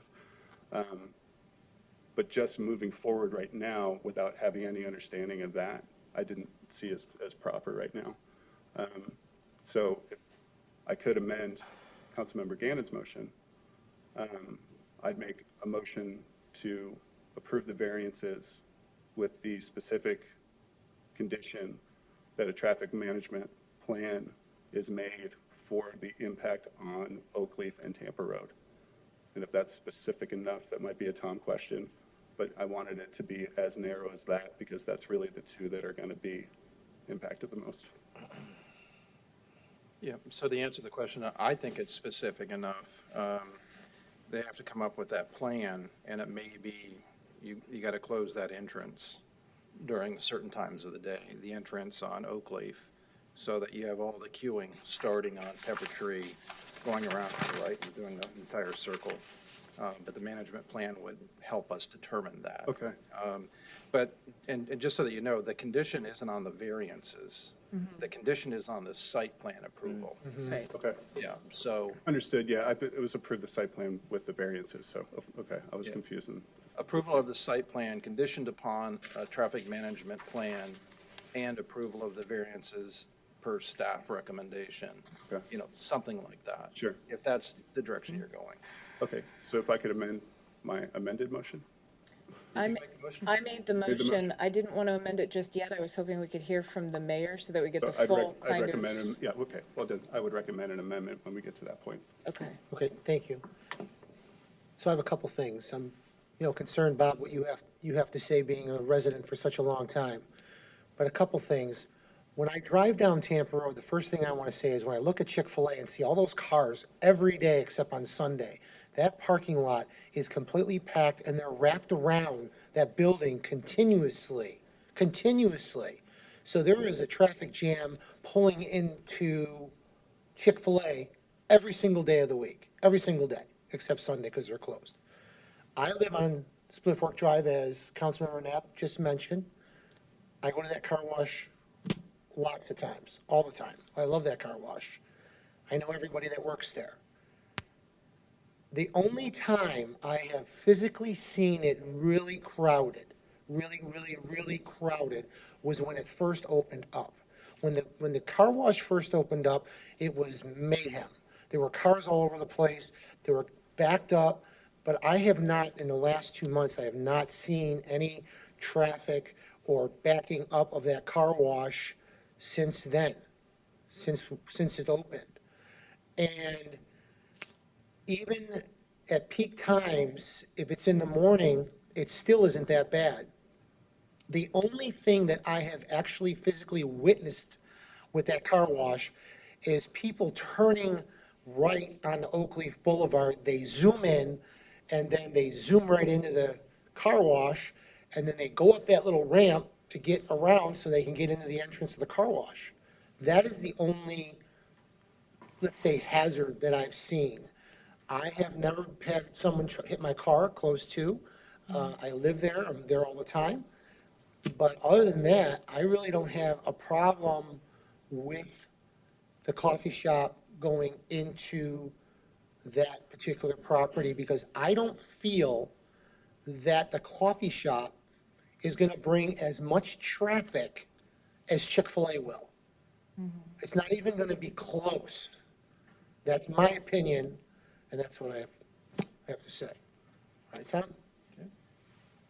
So you get to call the motion, or you can amend the motion, whatever the. Can I clarify, council members, Knapp, Vice Mayor, and Councilmember Graber? You said impact to Tampa, a traffic study for impact to Tampa Road. You sounded like you were more concerned about the traffic pattern. I just want to make sure what you're saying is the type of study. How narrow is it? Because there was a couple options here. To determine a traffic pattern, okay? So I'm envisioning like better signage to figure out within the coffee shop queuing, what is the best way for traffic to move around that in sort of juxtaposition to the car wash? Or is it the number of vehicles? Are you concerned that the 37 is not accurate? Or is it the impact on Tampa Road or queuing? Do you see the distinction I'm trying to make here? I just want it to be very specific. It's not a concern that the 37 isn't accurate. It was more of, I wanted some sort of plan to look at to see the impact of it, because tidal wave, I see it backed up all the time, as Councilmember Knapp had said. Mayor may have better understanding because he lives right there. Okay, fine. It's just, Mr. Harvey is one example, but he said he almost got into 6 different accidents. I've seen other people discuss saying, hey, how am I going to get out of Oakleaf? They talk about it all the time. So my thought was Oakleaf and Tampa Road. What did I have written down here? The impact on the intersection of Oakleaf and Tampa Road. That's what I had. How's the site plan going to deal? How do we most effectively move that around? I don't know if that would give us enough. So you're thinking that the additional 37 at the peak hour would cause an impact at Oakleaf and Tampa Road? Yeah, but I don't know, so that's why I need something to look at. Got it. Okay. Vice Mayor, could you articulate again what is it saying? Yeah, my concern is, it's the 7 to 9 a.m. period of time when you've got school buses, you've got parents leaving, people stopping for coffee. Strategically, I think it's a great location for a coffee shop because people don't want to turn into the Starbucks Panera because of the traffic issue going around that issue. Yeah. And I think we're going to get some of that overflow coming over to this coffee shop. And I just thinking about the time of day, the commute, the traffic. I've personally, other than the grand opening, there have been 2 times that I've seen traffic on Tampa Road queuing for the car wash. One time during COVID and one time recently, but I think it was a Saturday morning, like at 8:30, just opening, and people were early. But I think that's Saturday morning's gonna be another concern, and so my concern is the entrance, but it's also the exit during that time frame for kids, parents, school buses, et cetera, coming out of there as well. And then Councilmember Knapp. Sure. So as far as it's similar, I think it's mostly due to the queuing. I know It wasn't in our packet, but it was in the slide presentation representing the 5 cars. I'm sure those are probably on the higher side of the length of cars, but they were like this.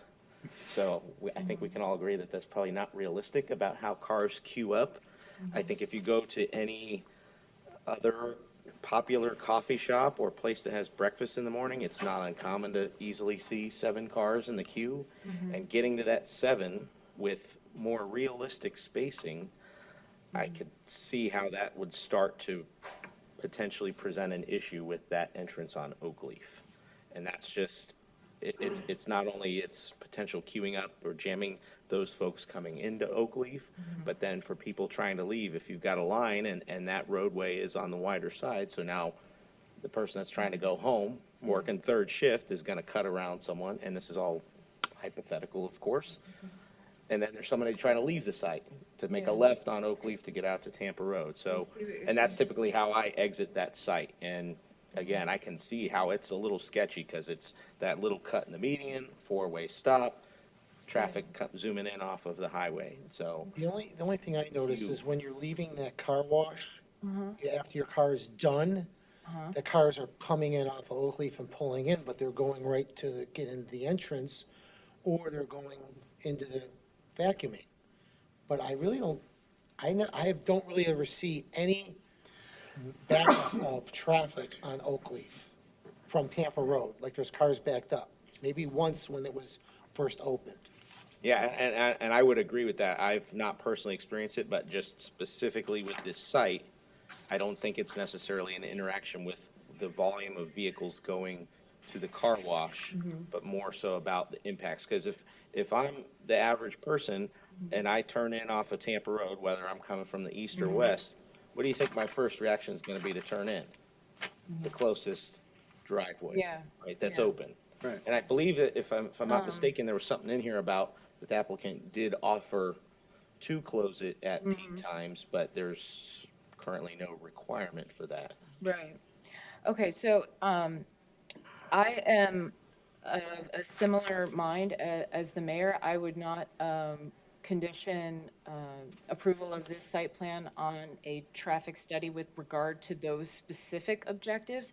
To me, the concern is more of how this site interplays with the car wash site. And it's less of how does it work on Tampa Road for me, and it's more of a confusion, whether it's signage or an access issue. I understand that the fire rescue needs access across the sites, but to me, putting the onus for a traffic study on a site plan such as this, when we don't have that basic data, kind of fails to recognize the code. So I'm of a similar mind as the mayor. So here's what I will do. I will withdraw my motion and permit someone to make perhaps a motion that, you know, provides for some type of study, and we can see where that goes. All right, I have one more other comment I wanted to mention before we do that, and thank you for doing that.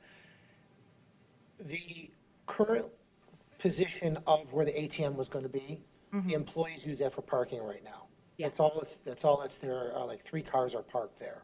Yeah. Okay, even if they widen a little bit with the landscape buffer on Oakleaf, it's really not going to make much of a difference. It really isn't.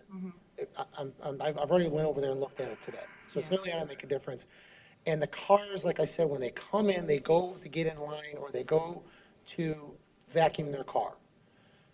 If they're going to go coffee, they can't go left, they can't go straight, they're going to have to go right to get into where the ATM was and go around. So when they exit, they're basically going to be exiting the same way the car wash or the people are coming out from the vacuuming. So everyone exits the same way. Same way. Okay? I want to just add that to that. Okay.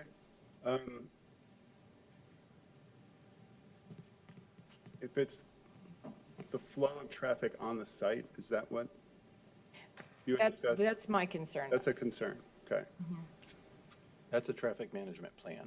Okay. Yeah. So if we did a traffic management plan regarding the flow of traffic on the proposed site? Correct. To me, it's not a traffic study, it's a traffic management plan. So I would make hypothetically the motion to approve the site plan with the variances contingent upon a traffic management plan.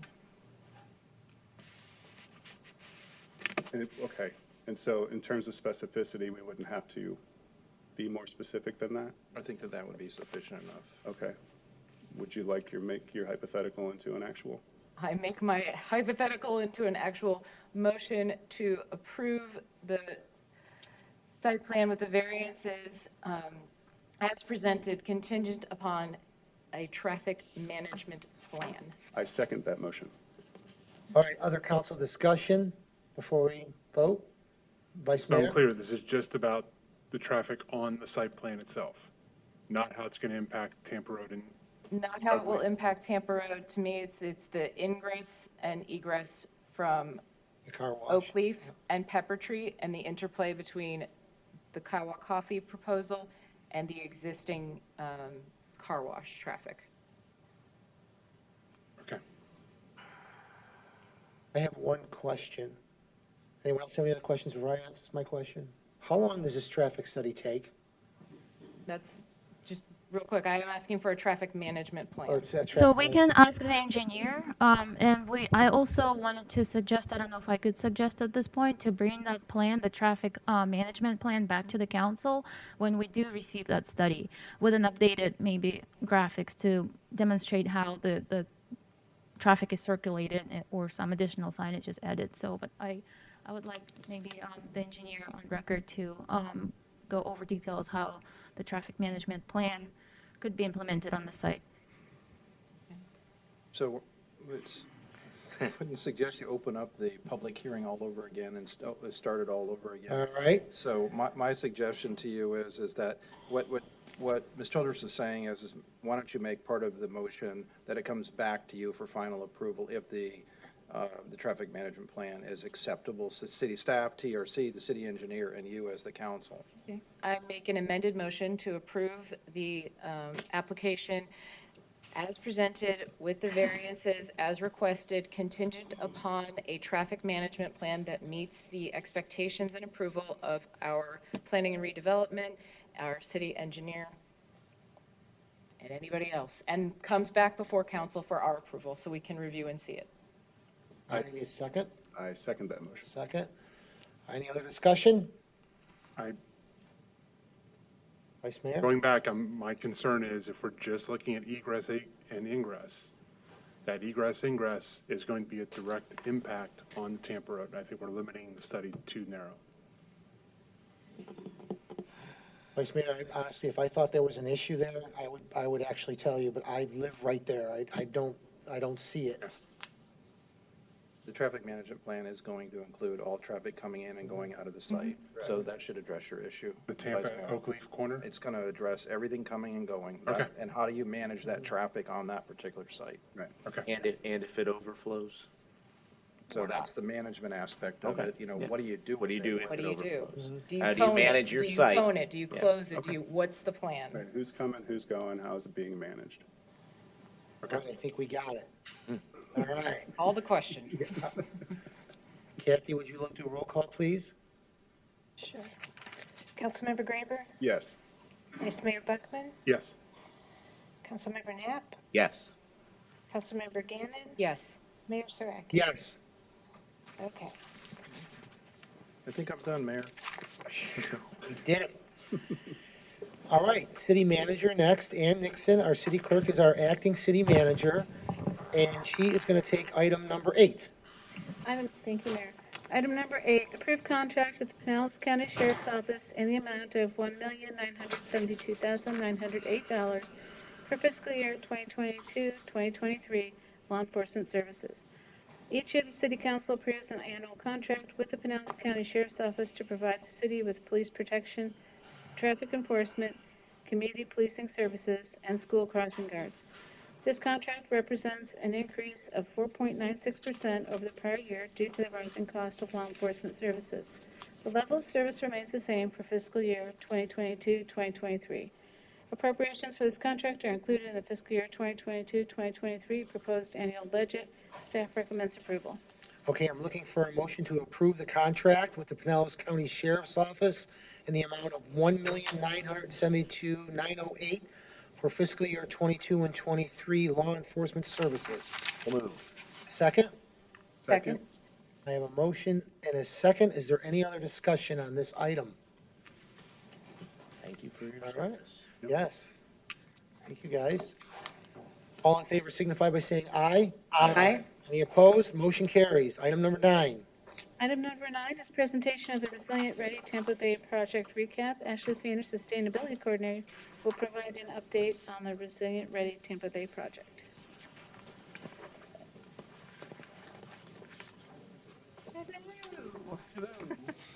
Hi, Ashley.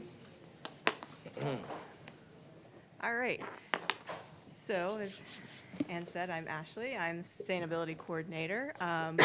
So recently, we applied through the Tampa Bay Regional Planning Council for a grant that they got through FDEP. And basically what what it was is the Regional Planning Council applied to do what they called Resilient Ready Tampa Bay. They chose 3 representative areas in the whole region to do projects to figure out how we can help with flooding issues in the area. We applied as a coastal area and we got the grant for Oldsmar Park. These are the 3 areas that were chosen. They did an inland, which was the city of Tampa. The city of Tampa was a applicant on the grant because the Regional Planning Council could not technically apply for it. So the Tampa applied for it on behalf of the Regional Planning Council. The second one was Estuary Coastal, so that was us at Oldsmar Park. And the third was the barrier island of Paso Grill and St. Pete Beach. There's a lot of people that worked on this. This is kind of the rundown. It was an international panel that did it between people here local in Tampa Bay. Ragnar and Ball is out of New Orleans. And then we even had the Kingdom of the Netherlands that was involved because they have been doing this for millennia, not just for decades or for 100 years, but for thousands of years. They've been trying to figure out how to deal with water. So it was kind of awesome to have them here represented as well. Also, fun fact, we are the only of the 3 project areas, we're the only ones that had local representation from Tampa Bay Estuary Program, NOAA, Swift Mud, and the county. So we had the largest representation of local organizations that showed up as well because of our placement on the bay. So a little bit of overview of the project, just to kind of get us all on the same page of what resiliency means, because a lot of times people don't really understand. They hear it means to bounce back, which is not what we're talking about. We don't want to bounce back, we want to be better. So creating a social, economic, and environmental systems that to cope with hazardous events or trends or disturbances. This is a really long thing. So basically what we want to do is we want to create a system that can cope not only to survive, but to thrive in an event that happens. One of the main reasons we're doing this is because, if you guys have not noticed, we have more flooding events. And it's rainy day, sunny day flooding. This has been measured. We've had a tide gauge system in place since 1946 in St. Pete. Since 1946, our tides have increased. Our sea level has actually increased by 7.8 inches. And you can kind of see with this graph, it kind of goes flat, and then as the years get it goes at a steeper curve. So we're actually rising a little bit faster as we go along. So we want to plan for that. Not plan for the past, but plan for the future. This project used integrating green infrastructure. These are kind of a few of the options that we have out there. There are tons of different things that we can do, but some of the things is living shorelines, which we do really well here in Oldsmar.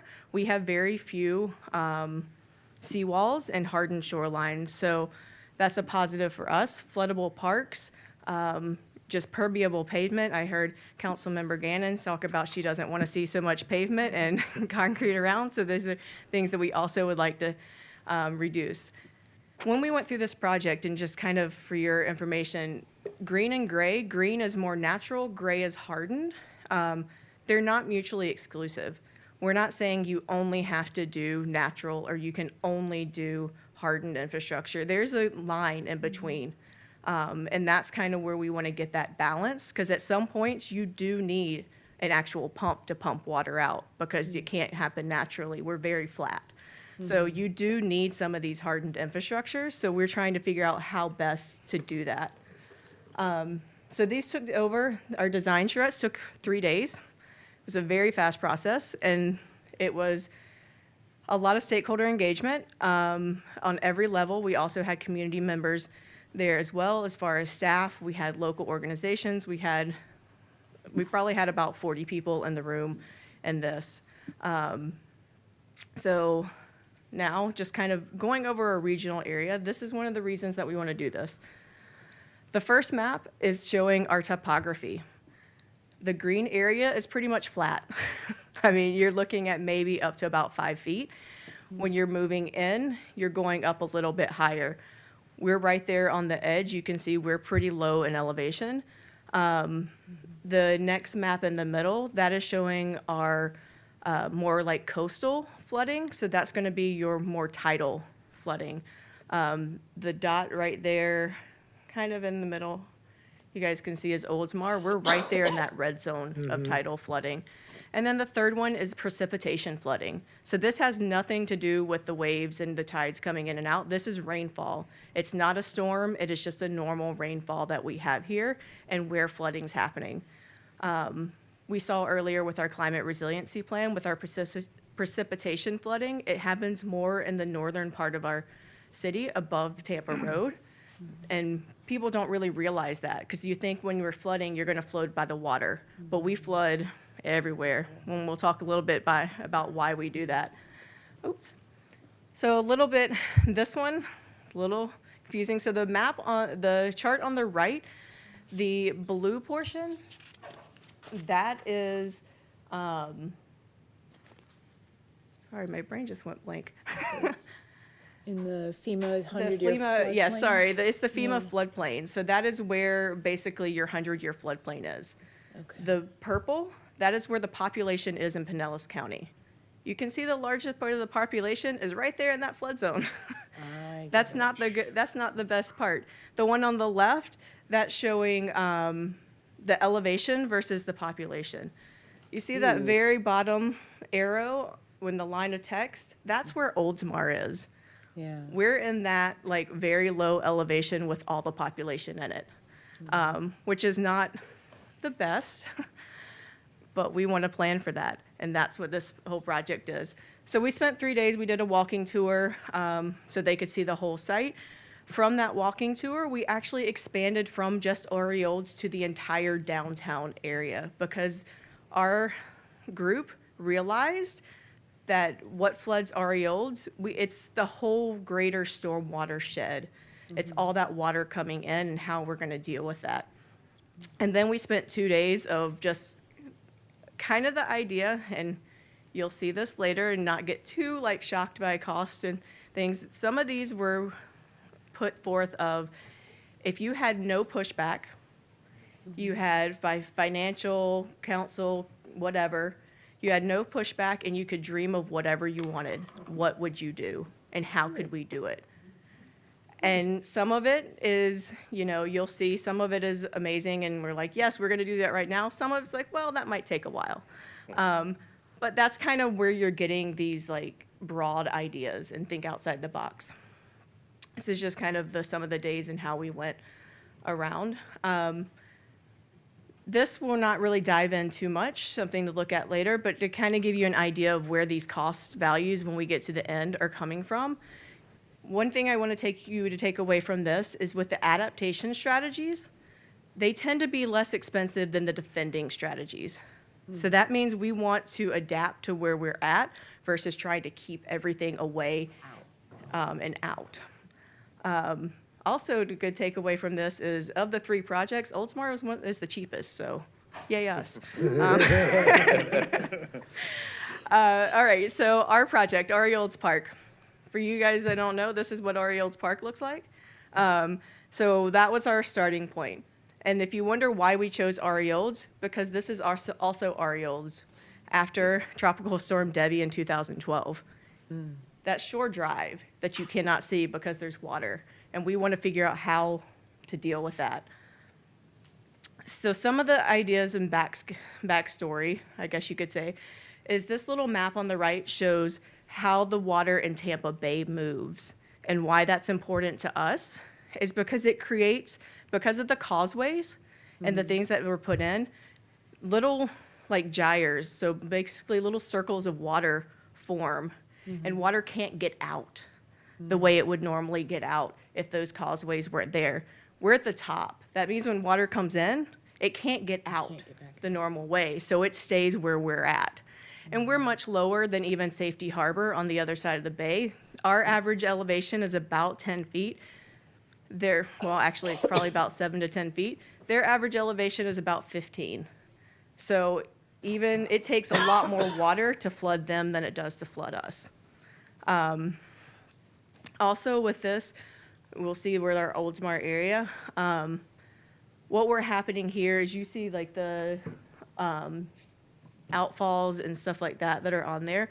We have about 4 or 5 watersheds that discharge into Oldsmar.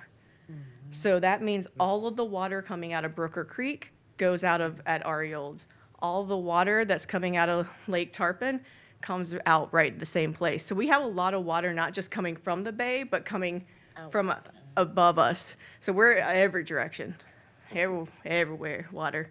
And it's coming up from the bottom because the sea level is rising. So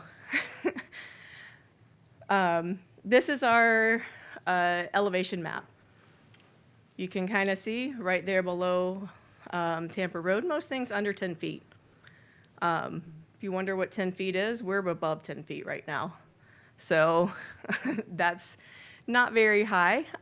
We are gently sloping up, so there is some sort of slope, but we don't have a really high slope. Kind of give you an idea, this one on the right, if you're looking at levels of rise, Shore Drive is right at 3 feet. Then you hit your next one is going to be at like St. Pete, which is going to be your next like 8-foot section. And then Tampa Road is going to be your next kind of jump up in elevation. Oops. When we went through this, we had 2 strategies in the beginning. Do we keep water out or do we let water in? We quickly realized keeping water out is not realistic because we have water everywhere. We keep it out of the bay, it's coming from the top, so then it can't have any way to get out. Also, I don't think we would ever get approved. Keeping it out would basically be like, hey, let's build a 15-foot berm or seawall around our city. Pretty sure that if we say we're gonna build a 15-foot wall in Ariolds Park, people are not gonna be very happy about that. So we quickly went down to let water in.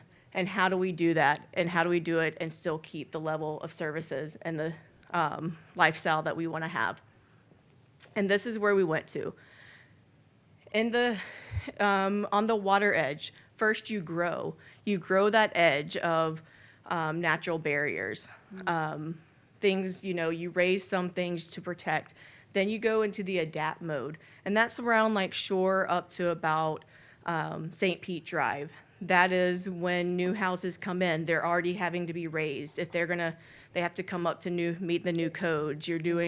That's how you're adapting as we go along. And then once you get past that, you're protecting. Those are the things, that's that St. Pete Drive.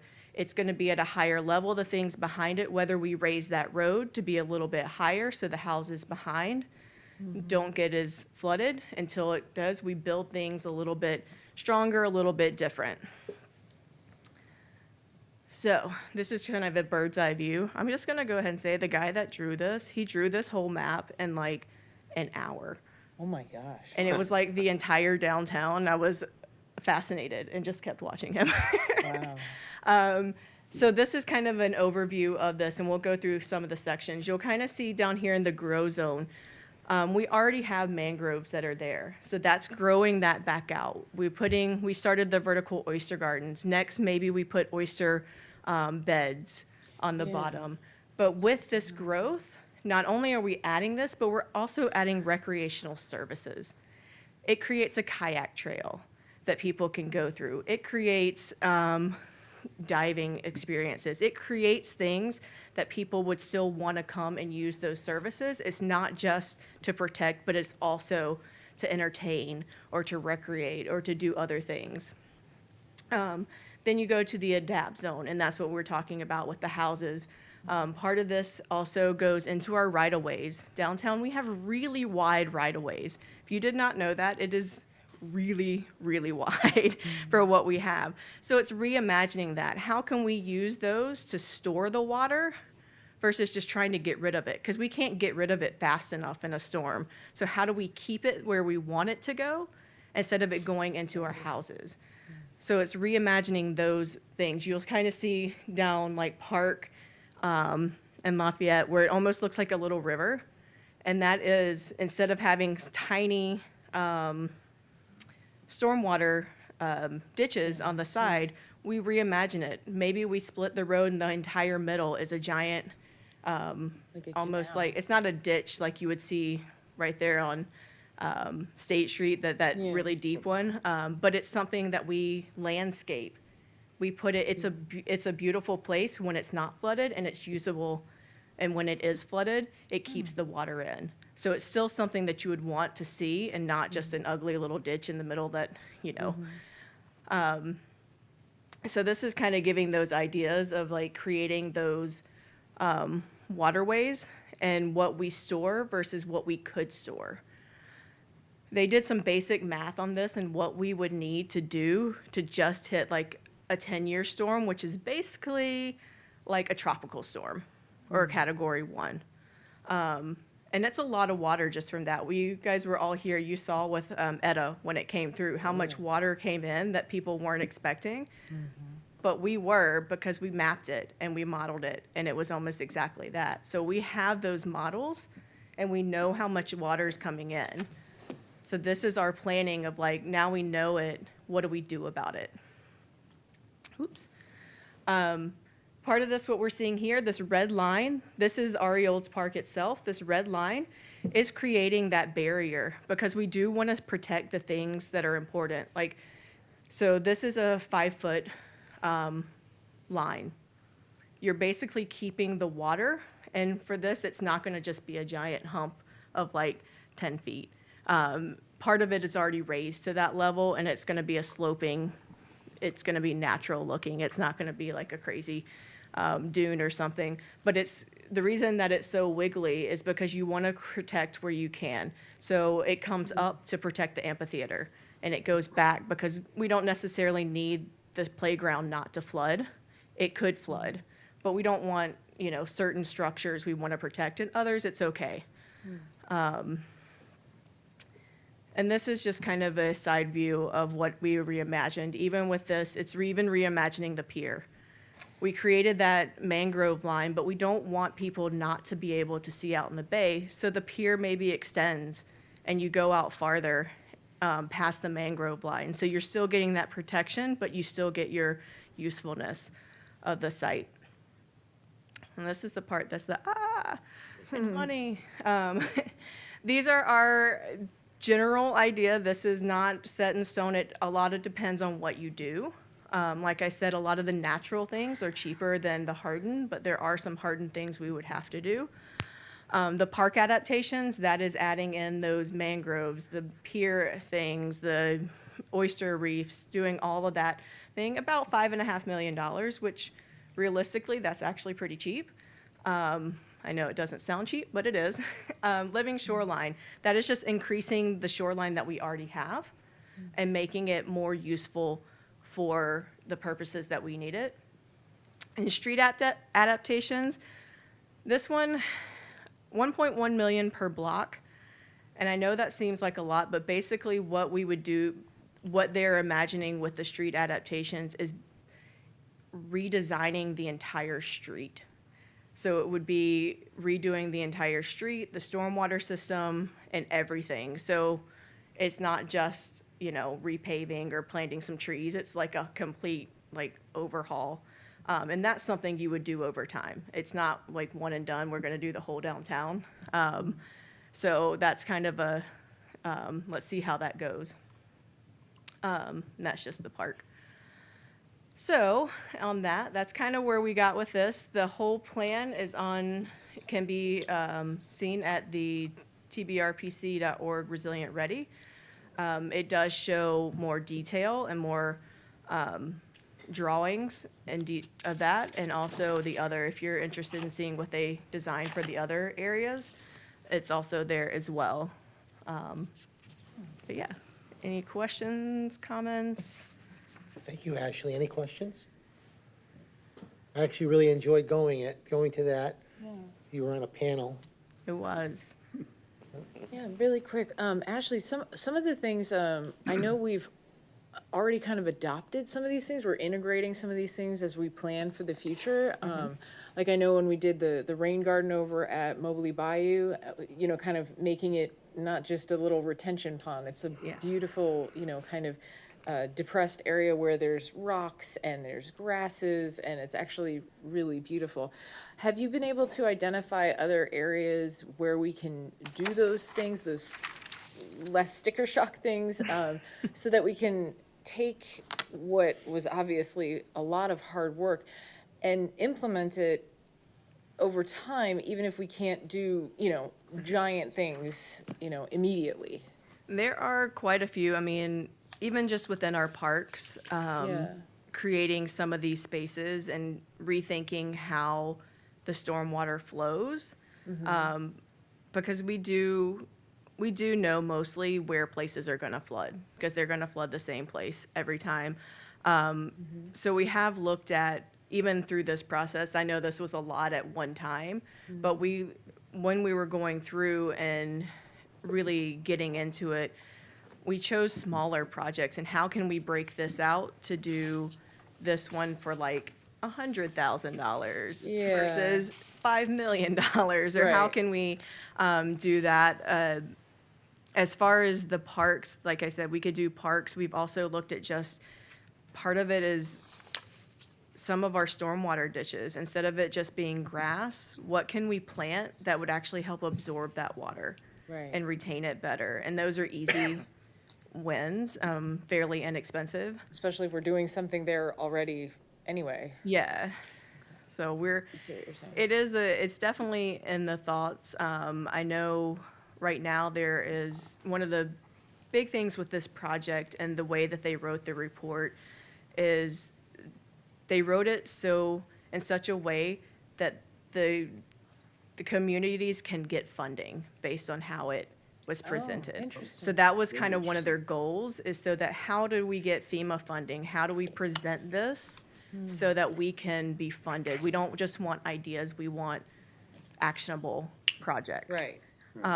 So that's what our next steps and what we're looking at. And even after, you know, Mayor Saraki said that I did present at the thing, and after the presentation, I had a couple people come up and like, oh, we have a grant coming up soon about this. You should put this in. Oh, this would fit this.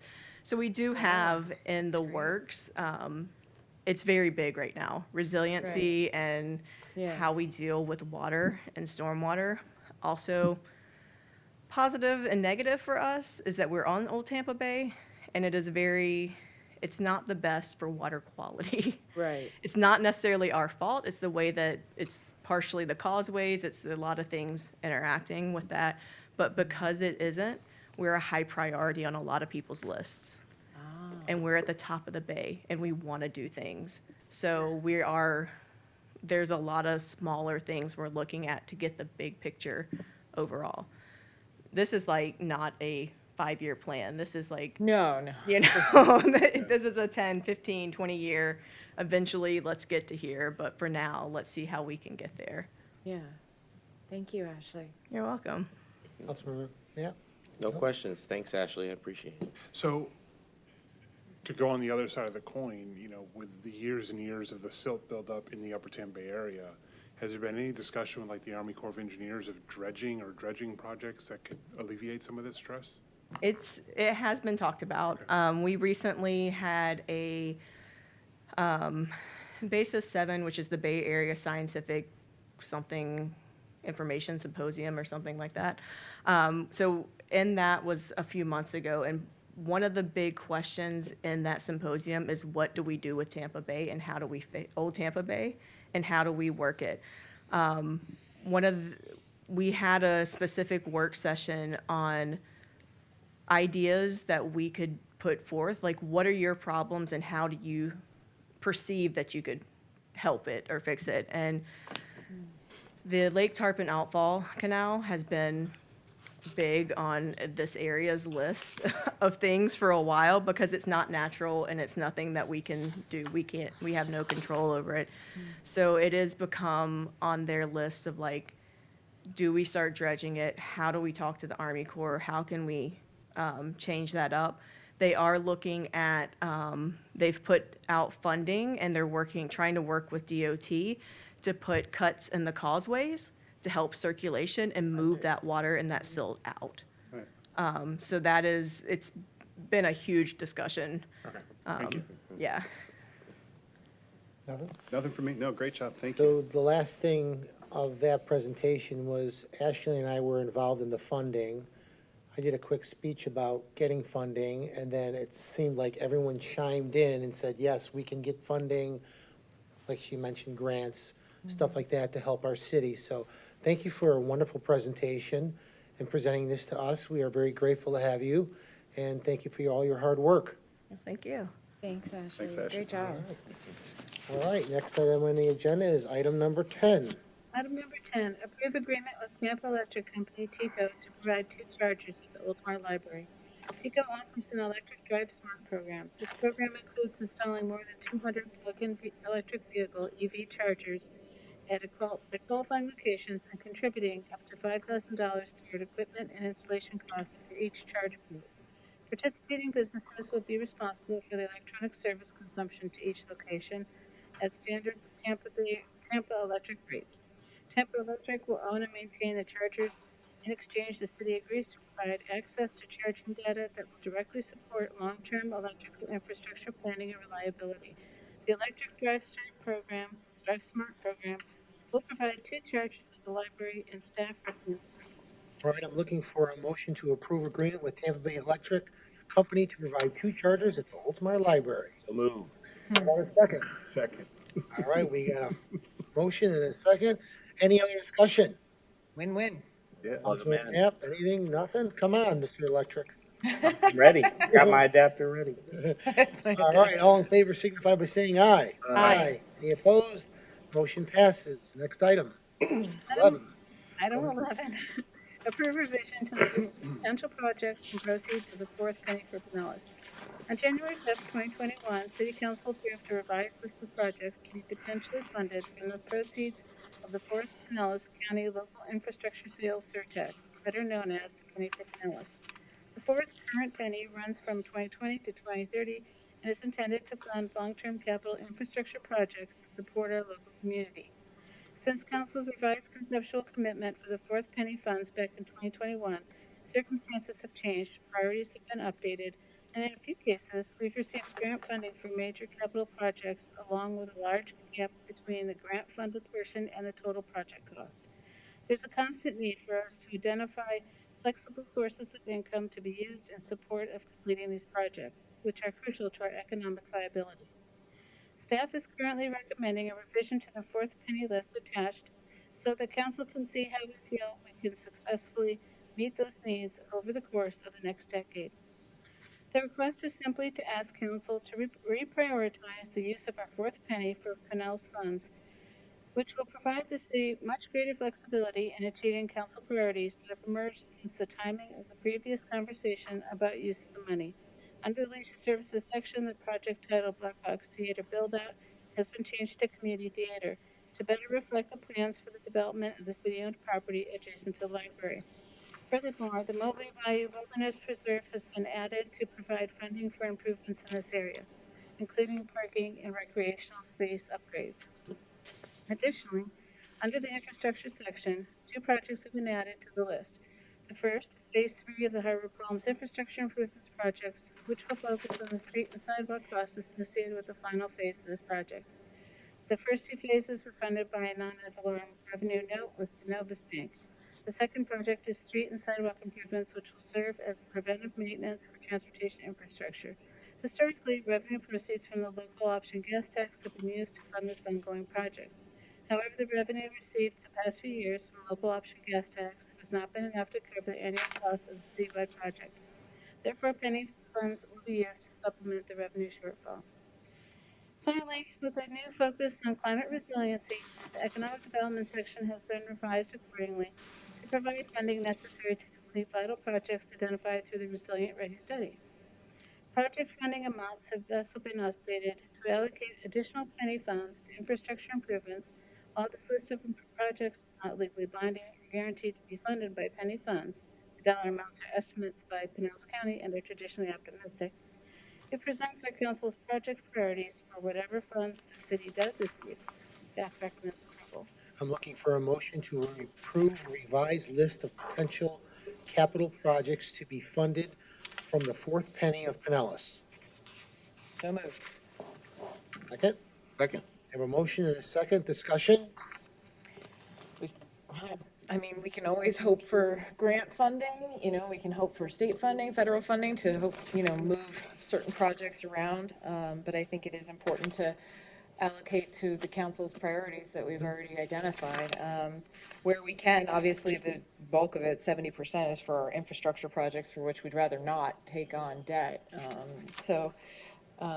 I think that's important. And then, of course, the next largest chunk for the different leisure services projects, as was already discussed tonight, the community theater and the trail connections.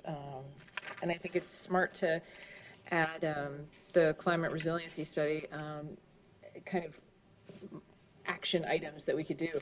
It would be fantastic if we ended up receiving grant funding, so that we could move that off the fourth penny list. But sometimes even if we do get grants, there's a matching requirement or something in there. But I think the new list is, of course, not binding, as is mentioned in here, and shifts as recently as January. But I think this list makes sense.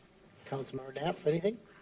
Nothing additional. I mean, I think it's important to have these things focused where we've been chatting about it. It's good to have this list. Unfortunately, it's not necessarily prioritized and there's no commitment, but at least that desire is there for that money to be allocated for this. And, it's just a matter of then getting it into the plan and seeing it to fruition. Yep. Any other comments? We got a plan, we amended it, looks good, let's get the funds. I spoke with Ann and Felicia about it. I think these are great changes to our fourth penny, and I'm looking forward to hopefully, especially the community theater, as you mentioned. All right, with that, all in favor signify by saying aye. Aye. Aye. Any opposed? Motion passes. Item 13, Ann Nixon. Nope, item 12. Oh, item 12. Yep, I skipped one. Sorry. Item 12. Item 12, approve the special event application fee waiver request for the Mothers Against Drunk Driving Walk Like Mad event to be held on October 22nd, 2022. Mothers Against Drunk Driving held their initial Walk Like Mad event at the Oldsmar Sports Complex in 2021 and plans to continue it in October of 2022. This event brings victims, survivors, and community members together to raise awareness of the issue of impaired driving and will consist of a walk, DJ, vendors, and static displays, along with representatives from numerous law enforcement agencies from around the area. The event is scheduled from 2:30 to 5 o'clock and is estimated to draw close to 150 participants.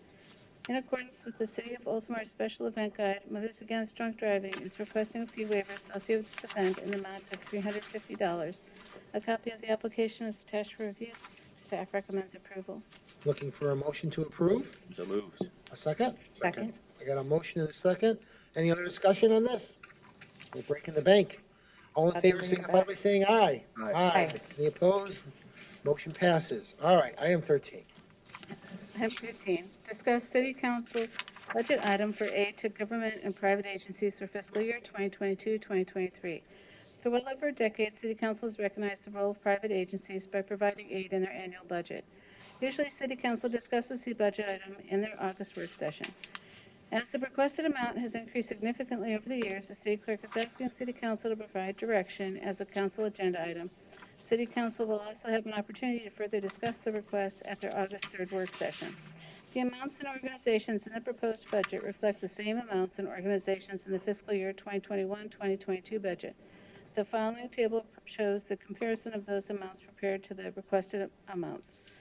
The organizations include Oldsmar Cares, Maddie Williams Neighborhood Family Center, Oldsmar Friends of the Arts, Neighborly Care Network, Holiday Sharing Fund, Safe Harbor, Pinellas Soap, the Upper Tampa Bay Education Foundation, John Maroney First Responder Appreciation Dinner, Mayor's Breakfast, and Keep Pinellas Beautiful. This year, we also have 2 additional requests from the Oldsmar Neighborhood Association and 368. Currently, the numbers in the proposed budget are the same as the column on the left, totaling $74,750. And that's what the default is unless council directs any kinds of changes. Okay, so this item is for discussion, so we're gonna go around and let everyone give us their ideas. The goal is to keep it at $74,750 unless someone would like to make a change. Councilman Graver, would you like to start? Do you have any comments of any changes from the 74,750? Do we need a motion and a second to get it on the floor for discussion? We just need, it's just open for discussion? I'm just making sure. We're going to discuss it. Okay. The requested increases, I didn't identify any significant problems with them. I knew the new ones, the 360 eats, the presentation that we heard at last council meeting, that's a significant, it's $10,000, but I think the request was, based on helping folks and seeing if he could get a presence in Oldsmar. And so I was fine with that. And then the Oldsmar Neighborhood Association, it wasn't budgeted. They're asking for, $5,000, but they're trying to use that for equipment. I was okay with that one as well. So if we adjusted the number to satisfy all the requests, I don't know that I'd have an issue, but I'd like to hear what other council members say so I can consider their comments. Okay, Vice Mayor? Thank you, Mayor. When I went through the list and I understood the impact and what we're doing here, but my concern here is really other than Oldsmar Cares and Oldsmar Friends of the Arts, I can't find anywhere where this is directly benefiting our citizens. I see it's impacting other people in the area, but not specifically our citizens, and that's my concern is I'm all good for charity care, but at the same time, is it going to give a benefit back to our community, or is it just to an organization in the area? That's my concern about increasing the number or even continuing some of these, right? It's tough to make that decision. These are charitable organizations. I get that. I understand that. But if they're not directly impacting our citizens, I don't think we should be spending money there for those organizations. Okay, anything else? So currently in the budget is $74,750. Councilmember Knapp, would you want to add or change anything? Do you have any suggestions? Thank you, Mayor. Just to kind of add to the Vice Mayor's point, I believe I can understand where he's coming from because those organizations may impact our area. There's no guarantee that it solely impacts our area. I mean, even Oldsmar Cares technically, I think, has service that extends a little bit beyond our city limits. So in essence, and really I've seen it when I've been there before, they will, try their hardest not to turn someone away if they're really in need, especially if they're not from our area. So I see it both ways, right? I mean, the kids Pedal Power, they're making an impact out there, and I think that's what's most valuable is that it's not solely about impacting just those residents within our city. And perhaps I missed this through the email request that may have been shared by the city clerk. I'm not exactly sure why there is such an increase in terms of a percentage based for Neighborly Care Network or Meals on Wheels. I may have missed that, so I do apologize. But that is a rather significant increase in terms of the request versus Oldsmar Cares, which is going up some, understandable due to the rising costs of food and supplies that I'm sure that they're providing. As far as specifically with the 360 Eats, if I'm not mistaken there, that request was more specific to kind of get their mobile kitchen off the ground, like physically establish it and kind of get it outfitted to where, and without those folks being here to represent, that may not be a continuing cost in the future. It may perhaps be lowered, or they may need less from us to help keep them going. But the presentation, and as well as the impact that it seemed to kind of resonate with the audience that night, was rather impressive, to be honest. So I'm all right with that amount, because it sounds like, I mean, I've seen that guy. He was at the opening for Earth Fair. So, I mean, he's out there really trying to make an impact. And there's not a lot of people that do that. So there's something to be said for that. Okay. That's all I have, Mayor. Thank you. All right, Councilmember Gannon. I know it's late. I can abbreviate my comments a bit. You know, every organization on this list has an admirable mission. Everyone who works with these different organizations or has touched our city, absolutely incredible folks. I tend to adopt the Mayor Beveland approach, which Vice Mayor kind of alluded to, which is, you know, what is the impact to our city?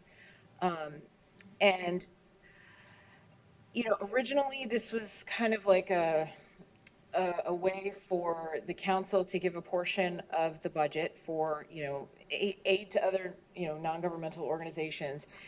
And of course, there will be need everywhere, always, but I'm not certain that it's always ours to fill. Some of the factors that I took into consideration when reviewing this list, I pulled the 990s for some of these organizations, just because I was curious what kind of impact our funding is having on them. You know, it was interesting to me that, you know, Neighborly Care Network, they actually get federal funding, they get state funding, money from the county.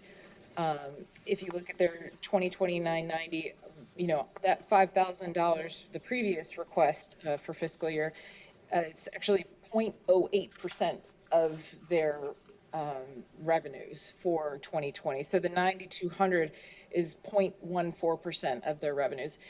And, you know, another thing to take into consideration, they have a full-time executive director that's paid, you know, $140,000 a year. This was as of their audited financials from 2018. And again, they have an incredible mission to provide, you know, Meals on Wheels, the entire county. You know, there's definitely a mission there. I'm not sure it's 100% ours. I'm not sure our small contribution makes a major impact on their budget, their overall budget. Maddie Williams, we've traditionally contributed to them similar to Oldsmar Cares.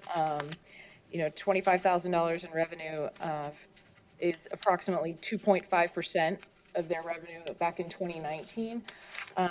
But again, and you might have noticed on the, you know, on the letter that they sent, you see that JWB, that's Juvenile Welfare Board. So Maddie Williams is a part of the County Juvenile Welfare Board. It's called a Neighborhood Family Center. So, you know, they get $500,000 last year, and they got $614,000 in the proposed fiscal year 22 budget. I'm not sure what the actual is for what they do. Again, a fantastic mission. Janet Hooper is an incredible woman. We saw this evening her successor talking about all the incredible things that they do. They are primarily based over in Safety Harbor. They also have a full-time executive director. Their compensation is about half of Neighborly Care Network, at least in 2018. It was about $62,000. You know, and then I look at Oldsmar Cares. Well, Oldsmar Cares is a little bit more uniquely ours, at least in my opinion. Mayor Beaverland used to talk about Oldsmar Cares in a different way than Maddie Williams, because Maddie Williams while their mission is incredible and laudable, they couldn't provide us hard data about the number of customers or clients that they were servicing in incorporated Oldsmar. And I understand there's different, you know, rules they would like to follow in disclosing that kind of information. I get that. But, you know, the information that we do have, for example, in Oldsmar Cares 990 from 2020 is that, you know, they have a board and they have, you know, a leadership team. None of them are compensated. All of Oldsmar Cares is 100% volunteer. That matters to me when I'm looking at where our dollars for this particular, you know, line item are allocated. And $25,000 from the city, their last request, is 7.8% of their revenue. It's almost 8% of their revenue. You know, they have the gala and they have individual benefactors, they have trusts and everything. But, you know, those were some things that I took into account when reviewing this list. I also kind of took into account what we don't know, right? I think 360 East sounds like an incredible organization. I mean, they're brand new. They were just started in 2019. We heard from Cameron when he gave his presentation, but they are asking for 6 months of operating costs, as Councilmember Knapp alluded to. And although that might be a one-time thing, what I don't have is historical financial data, right? So if we're being stewards of our community's taxpayer dollars, and their intention is to service the Tampa Bay area, fantastic mission.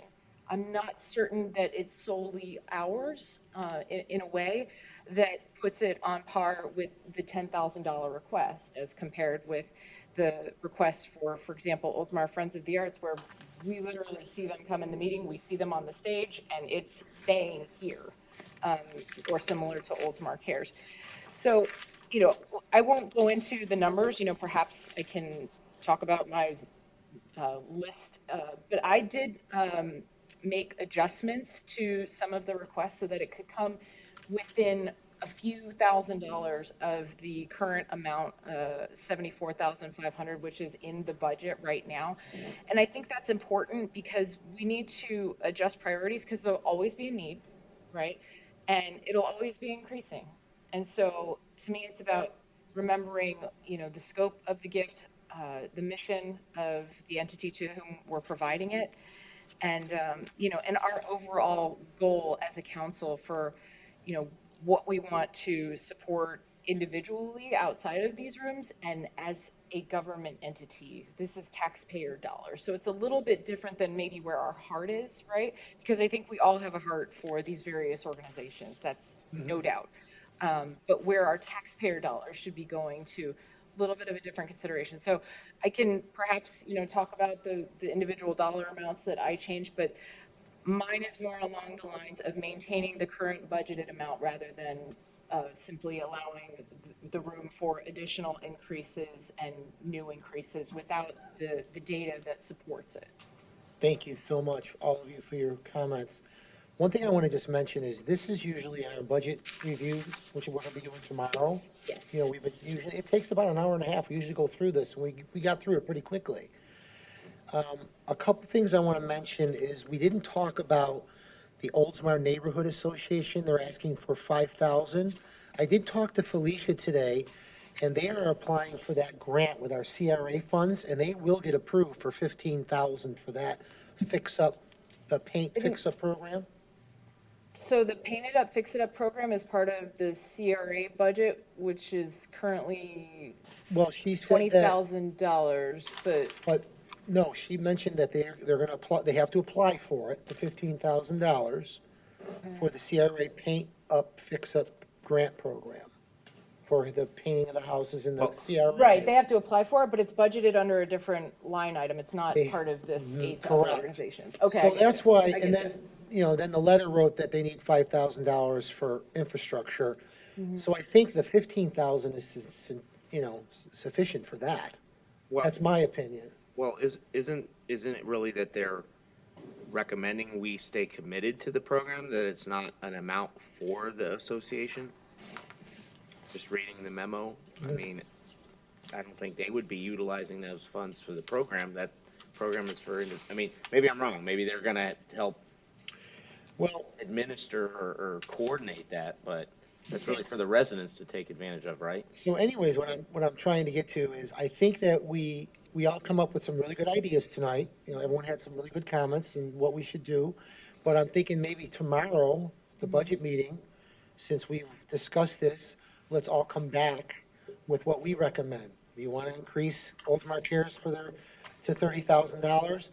And let's put it together and let's come up with a plan, if you guys want to agree with that. Just to that point, and I need to process all of the comments that were made, right? And so, and Councilmember Gannon, just for clarification's sake, that you want the number to stay the same, and then, but I don't know, and I wouldn't put you in the spot now, but the deletion of some, or money's got shifted around. I don't know what your analysis was, just so I understand better. You've kind of got it, yeah.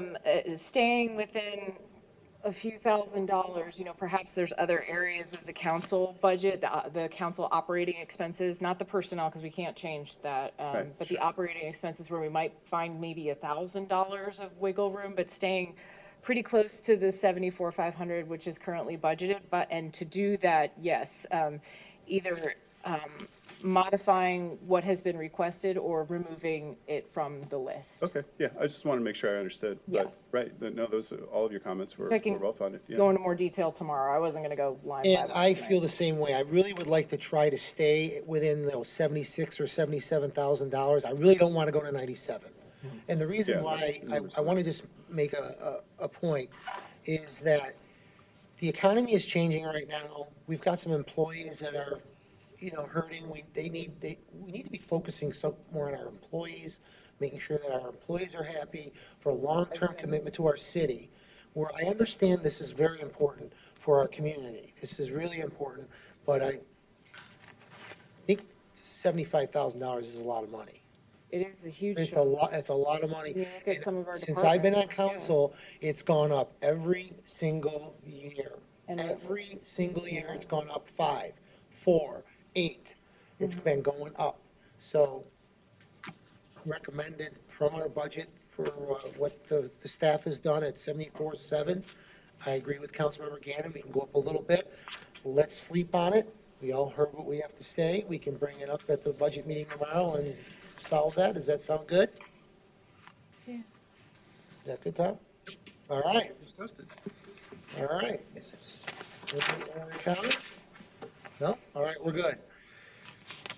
Next item is scheduled work session for council town hall discussions, and we had to have some changes dates. It's my fault. I apologize. But Tuesday, September 13th, Thursday, September 15th, or September 22nd. I'm good with all those dates. Those are bad for me. Tuesdays are bad.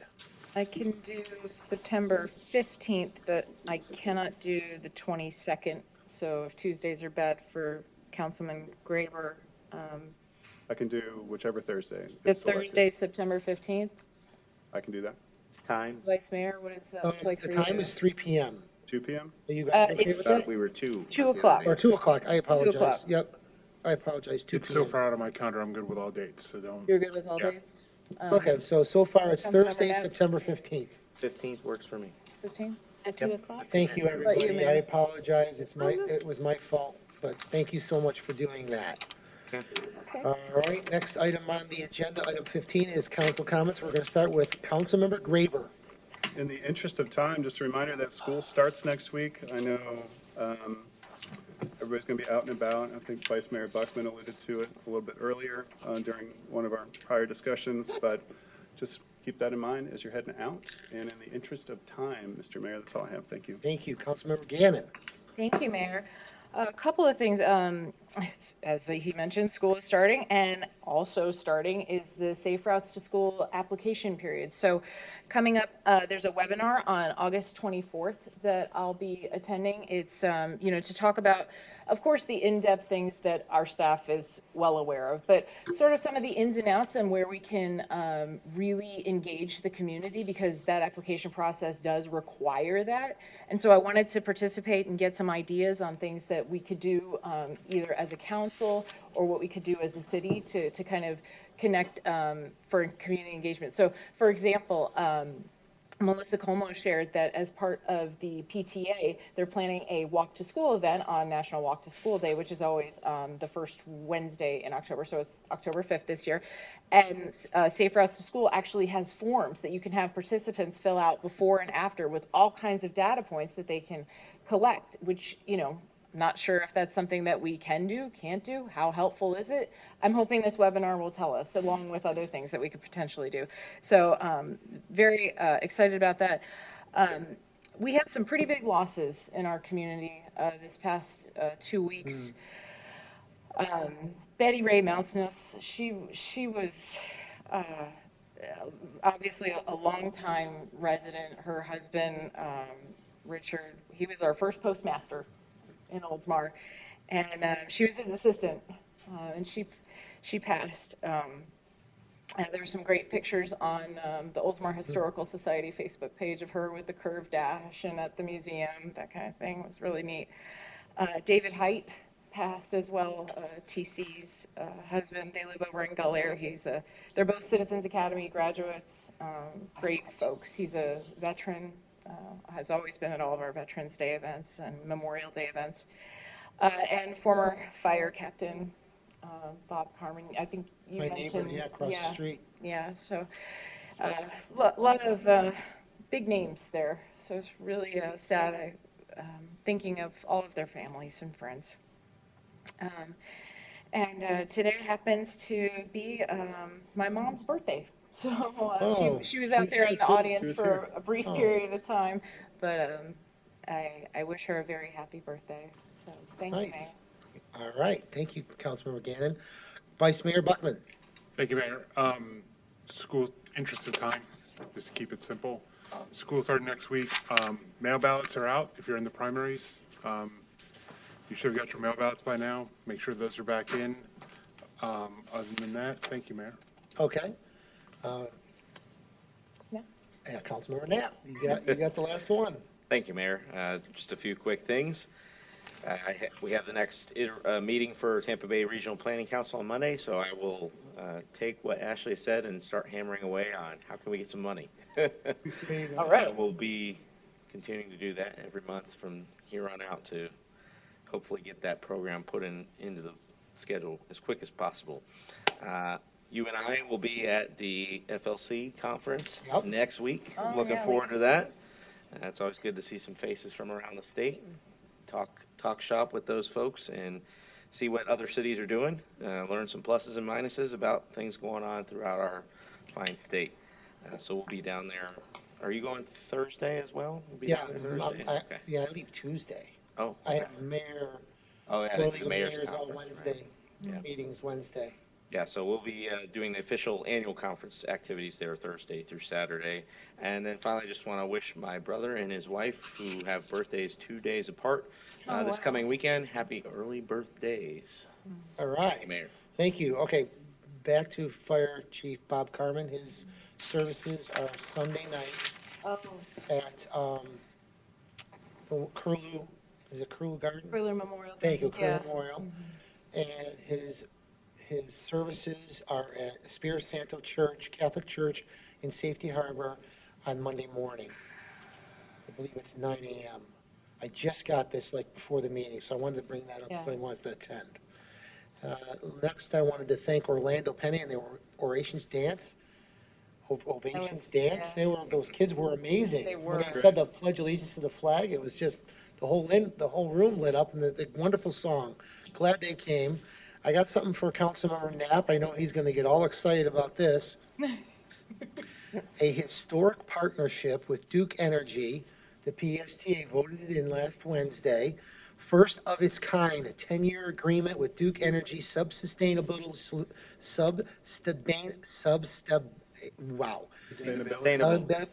Solutions to install, maintain, and operate electric bus charging infrastructure, the latest step in PSTA's ongoing mission to transform the fleet to clean and green by 2050. This will be used for the 60 electric buses that are currently on order at PSTA, and the PSTA is the first one to do that in the United States. Wow. So this is really exciting for Pinellas County. Yeah. Yeah. We just need more buses, more bus routes.